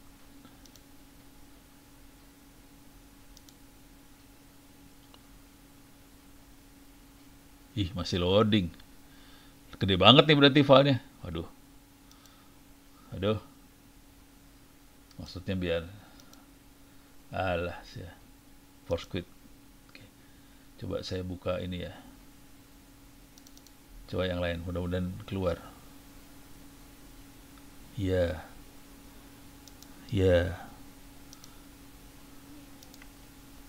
Nggak mau keluar, Ya, lama. Oh, keluar. Alhamdulillah keluar. Jadi kira-kira bentuk template-templatenya kayak gini.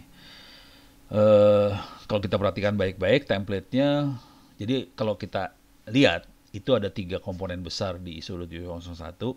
Ada komponen manusia, people, ada komponen prosedur atau aturan atau proses. Jadi people, proses, sama teknologi.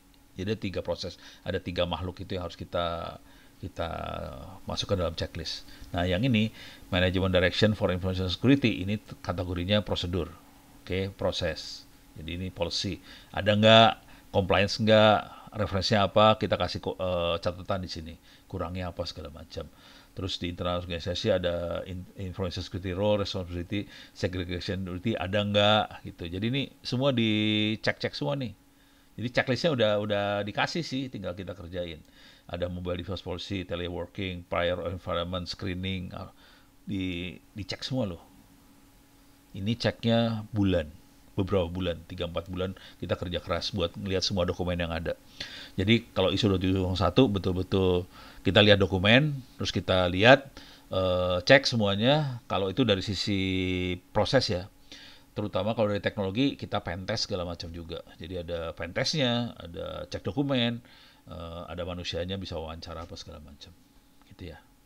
Jadi kira-kira prosesnya gini, template-nya kalau boleh saran sih diambil buat ngerasain bagaimana apa yang harus dilakukan. Ini responsibility for asset, user registration and deregistration, manage privilege access right, manage secret authentication, information of user, review of user access right, segala macam. Ini harus dilihat semuanya. Mabok sih, asli mabok. Saya nggak kuat sih, jujur saya nggak kuat. Terus ya, buat kasih lihat aja betapa sengsaranya kalau jadi auditor cybersecurity yang beneran sih, sengsara gitu. Tapi ya lumayan ada kerjaan lah. Range duitnya juga lumayan. Biasanya kerjanya 3-4 bulan sih sekali ngedit, sekali audit. Kayak sekarang kita masuk ke slide-nya. Sorry salah. Slide-nya dari mana tadi? Yang ini bukan. Oh ya udah, ini dia. Oke. Information Security Management System, kita masuk. Ini jadi seperangkat kebijakan prosedur untuk mengelola data sensitif secara sistematis. Tujuan dari SMKI, ini kalau SMKI itu singkatan bahasa Indonesia ya, Sistem Manajemen Keamanan Informasi, SMKI. Kalau bahasa Inggrisnya IMSI, Information System Management, lupa lagi gua. Ya itulah pokoknya ya. Untuk meminimalkan risiko dan memastikan kelangsungan bisnis secara proaktif dan membatasi dampak dari pelanggaran keamanan, kira-kira kayak gitu ya. ISO 27001 adalah dokumen spesifik dalam pembuatan SMKI. Jadi dia supaya aman, dia punya checklist atau prosedur. Dan ini ada ratusan yang harus dicek tadi, template-template tadi ya. Jadi langkah saya biasanya pakai template aja. Ini buat ngasih gambaran teorinya kayak gimana. Oke. Kenapa pakai ISO 27001? Diterbitkan oleh ISO, itu internasional, dikembangkan oleh pakar keamanan informasi terkemuka, berlaku untuk industri apapun, berlaku untuk perusahaan ukuran apapun, udah banyak banget yang disertifikasi, independen, tidak menempel pada produk tertentu, kira-kira kayak gini ya. Oke. Cuman enak banget, kita punya acuan, kita punya checklist. Dengan cara ini kita bisa ngomong satu sama lain. Lu udah sertifikat belum ISO 27001? Udah, oke, berarti harusnya aman. Cuman hati-hati, di Indonesia banyak juga sertifikat yang abal-abal. Coba dibaca klausulnya dulu satu-satu ya Pak. Iya betul, mabok. Dan banyak, jangan khawatir, ISO 27001 banyak banyak turunannya, jangan khawatir. Yang kita pakai yang secara umumnya kan ISO 27001. Kalau kita lihat vocabulary atau istilah yang dipakai 27000, ada Code of Practice 2002, ada 036 dan seterusnya. Banyak dokumennya, dan dokumen ini kalau mau dapat beli. Itu yang gue sebel. Jadi dapatnya beli, ini bukan open source sih. Oke, cuman adalah di buku-buku segala macam. Makanya saya cenderung ke arah template akhirnya, karena ini harus beli dokumennya. Tapi kalau lagi beruntung punya teman yang berbaik hati, bisa dapat sih. Harus KKN lah ginian mah antar teman gitu ya. Jadi ini kira-kira gini gambaran umumnya. Ini yang kita pakai ISO 27001 yang umumnya di sini, tapi nanti kita bisa standar-standarnya ada di 27002, 203 dan sebagainya, itu standar. Kemudian yang lebih spesifik 27010, 27011. Kalau vocabnya, istilah yang dipakainya ada di 27000. Kira-kira kayak gitu. Beres ya. Ini ada turunan guideline-nya bisa dilihat di sebelah kanan. Ini nomor-nomornya berapa aja bisa dilihat sebelah kanan. Oke, beres. Ini PDF ini ada di Cyber Academy ya. Jadi Anda nggak usah khawatir, bisa masuk Cyber Academy. Ini PDF yang saya kasih lihat bisa di-download sih. Oke. Jadi terminologi ada 27000, terminologi, vocabulary, persyaratan umum 27001, detailnya di yang lainnya. Gitu ya. Proses yang wajib dikerjakan adalah risk assessment, treatment, kemudian kita lakukan kontrol keamanan. Gitu. Ini ada 114 kontrol, ada di Annex A di ISO 27001. Gitu ya. Jadi kita audit, terus ya kita kontrolnya di sebelah situ. Oke. Di aneksa adalah dokumen referensi yang disediakan dan dapat dijadikan rujukan untuk menentukan kontrol keamanan apa saja yang perlu diterapkan dalam SMKI itu. Jadi SMKI bukan singkatan bahasa Inggris ya, SMKI singkatan bahasa Indonesia ya. Saya ulang lagi, Sistem Manajemen Keamanan Informasi. Ini bahasa Indonesia SMKI. Kalau di Inggris IMSI kalau nggak salah. Oke. Dan kontrolnya ada di Annex A itu ada A5 sampai A18, ada kebajakan informasi. Tadi bentuknya checklist ntar ya. Di Excel bentuknya checklist. Organisasi untuk keamanan informasi, keamanan sumber daya manusia, manajemen aset, kontrol akses, kriptografi, keamanan fisik lingkungan, keamanan operasional, keamanan komunikasi, akuisisi, pengeluaran sistem, relasi dengan vendor, manajemen insiden keamanan informasi. Aspek keamanan informasi akan penyelenggaraan keberlangsungan bisnis, kepatuhan, compliance. Yang 18 itu compliance. Oke.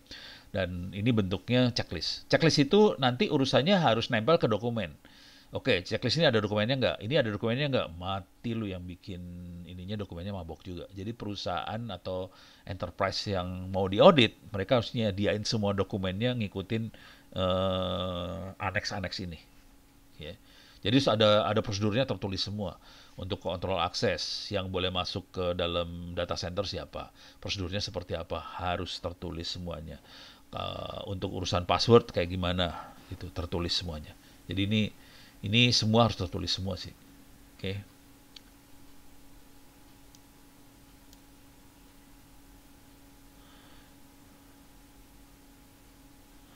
Temuan finding ISO apakah sama dengan ISO 9001? Sama sih. Ada minor, major, observasi, sama sih kalau temuan findingnya. Tapi ngomong jujur terus terang dulu ya. Gue kagak enak kadang-kadang ngomong kayak gini. Ini jujur ya. Antara auditor sama yang diaudit kadang-kadang KKN juga kolaborasi gitu. Jadi gini, auditor kan perlu menemukan, perlu dapat temuan lah. Kalau enggak kan susah kita dibayar sebagai auditor. Jadi kadang-kadang si ini yang diaudit bilang, nih gua kasih lu temuan ya, lu pakai temuan inilah. Udah gitu, kadang-kadang gitu juga. Jadi kadang-kadang temuan itu ya rada-rada saling tahu sama tahu lah. Oke kita kasih. Jadi kejadian di lapangan kadang-kadang kayak gitu sih. Ya udahlah. Jadi kadang-kadang kita nggak murni lurus sih. Kadang-kadang agak bengkok-bengkok dikit lah. Gitu. Jadi kadang-kadang dikasih tahu nih temuan-temuan buat lu lah untuk auditing yang sekarang. Soalnya biasanya nggak mungkin nggak ada temuan gitu. Jadi kepaksa kita ngasih temuan juga sih dikit-dikit supaya kita ada kerjaan dikit apa yang harus dikerjain gitu. Jadi kadang-kadang gitu. Tapi kalau dia nemuin temuan beneran ya udah bagus-bagus aja sih. Oke. Ini tadi yang contohnya. Oke. Contohnya ini tadi bentuknya udah checklist kalau saya udah kasih lihat di file Excel-nya checklist. Tapi kalau di ISO-nya ada keterangan yang lebih detailnya lagi sih. Ini tentang tadi ya, prior employment, screening, term of condition employment. Ini ada system and application access control, bisa kelihatan. Nih, oke. Turunin lagi. Nah, proses dari ISO 2701 kebanyakan kayak gini sih, plan, do, check, act. Plan, do, check. Bentuknya muter terus. Plan, pemimpinan, perencanaan, dukungan, sama operasional, do, kemudian evaluasi, check, act, balik lagi ke plan, do, check, act, plan, do, check, act. Itu akan muter terus, gitu ya. Dan konsekuensinya di sini ada monitoring, pengawasan, pengukuran, analisa, evaluasi, audit, tinjauan manajemen. Kalau ada apa-apa langsung ketidaksesuaian dan tindakan korektif, peningkatan secara kesinambungan, terus balik lagi ke sana, balik lagi ke sana, gitu. Jadi ini semua ada di aneks A tadi. Oke. Terus jadi plan tujuannya untuk menetapkan kebijaksanaan, prosedur, sasaran kawan informasi, proses investasi yang bersangkutan untuk mengelola risiko dan meningkatkan kawan informasi. Dan diharapkan memberikan hasil yang sesuai dengan keseluruhan dari sasaran tersebut. Kira-kira gitu proses plannya ya.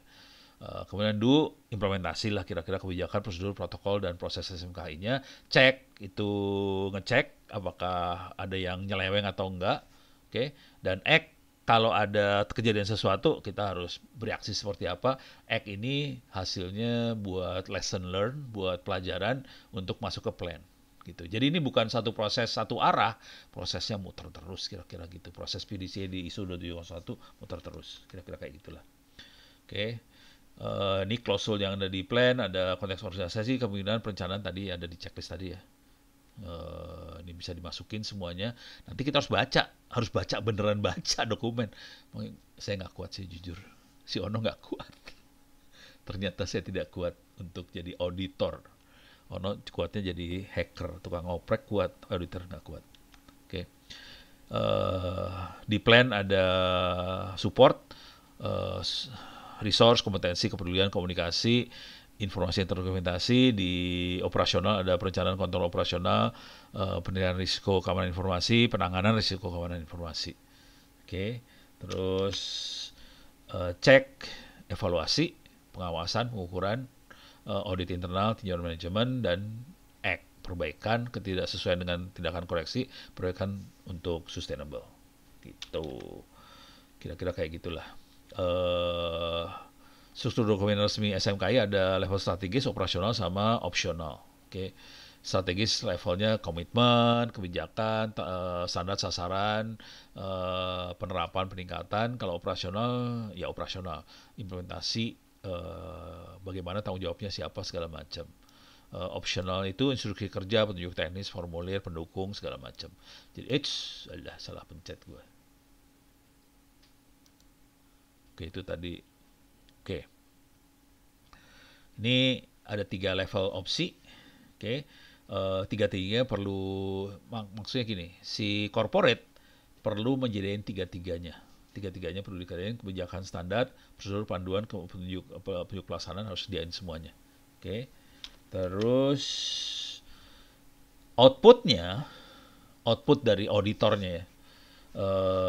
Dokumen Persatuan Umum SMKI, di sini ISMS, terkait dan dokumen ISMS yang terkait dengan yang dilakukan organisasi, dokumen untuk kontrol keamanan dan sebagainya, ini dikeluarin dari auditing. Kemudian definisikan metodologi penilaian risiko, profil risiko organisasi seperti apa. Oke. Terus proses pengukuran, analisis, dan perbaikan. Ini keluarnya, terutama nanti kita ngarepin banget ada profil risiko, perbaikan. Nah ini kan temuan-temuannya nih ntar. Temuan-temuannya di sebelah sini, kira-kira ya. Hasil pengukuran, analisa, perbaikannya seperti apa. Profil risikonya kayak gimana, gitu ya. Contoh gini, contoh yang blow-on aja ya. Saya kasih contoh yang blow-on aja lah. Kejadiannya di Mabes lah. Jadi kita kan kalau dapat surat pengangkatan kan happy banget ya. Udah gitu kita share suratnya. Nah, kacau tuh ceritanya jadinya.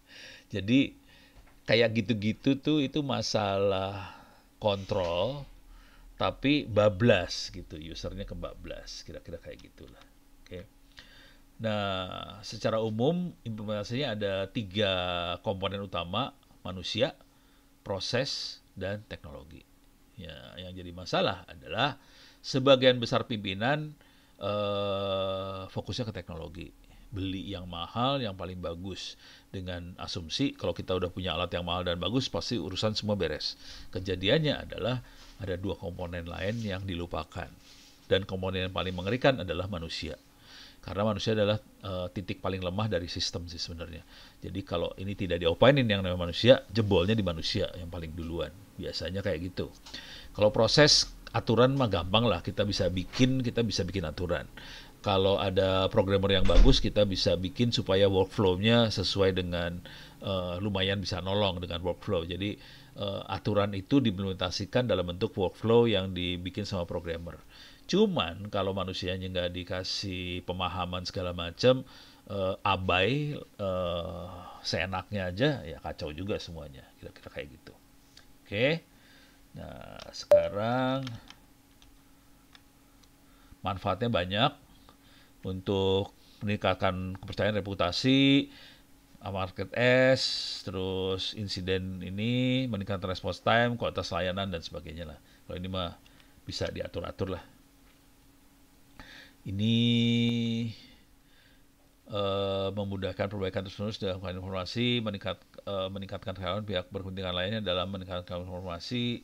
eh, Mitos yang ada ISO 2701 itu kerjaan orang IT, padahal enggak sih, harus semua orang. Mitos yang ada itu rating policy prosedur, padahal enggak, ada juga ada ininya sih sebenarnya, bagian ceknya itu ada pentest dan sebagainya. Mitos yang ada kita akan loss dengan banyak dokumen yang harus kita buat. Mitos yang ada ISO 2701 make our job more difficult. Iya, kalau nggak ada masalah, kalau nggak ada breach, nggak ada hacker.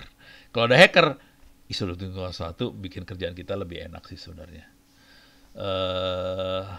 ISO 2701 akan diimplementasi dalam waktu 2 bulan, nggak juga sih, terus-terusan. Jangan khawatir. We do it only because of the certification. Harusnya nggak kayak gitu sih, supaya kita aman. Oke, kira-kira itu secara umum.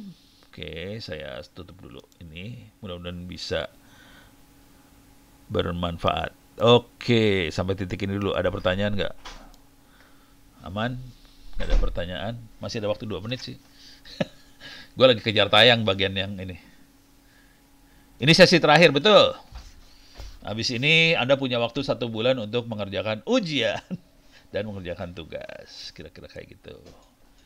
Ada pertanyaan? Aman, aman, aman, aman, aman, aman. Aman nih kayaknya. Pak Fikar, aman nih kayaknya. Ya, mudah-mudahan bisa bermanfaat. Bila itu Assalamualaikum warahmatullahi wabarakatuh. Saya kembalikan ke Pak Fikar. Bikin buku dong tentang cyber security. Oke. Usul yang baik. Kayaknya kerja sama Cyber Army ya Pak Fikar. Siap. Ketawa lagi dia mah parah. Oke. Sok udah balik ke Pak Fikar. Sok mangga lanjut. Oke, siap. Mohon Pak Ono.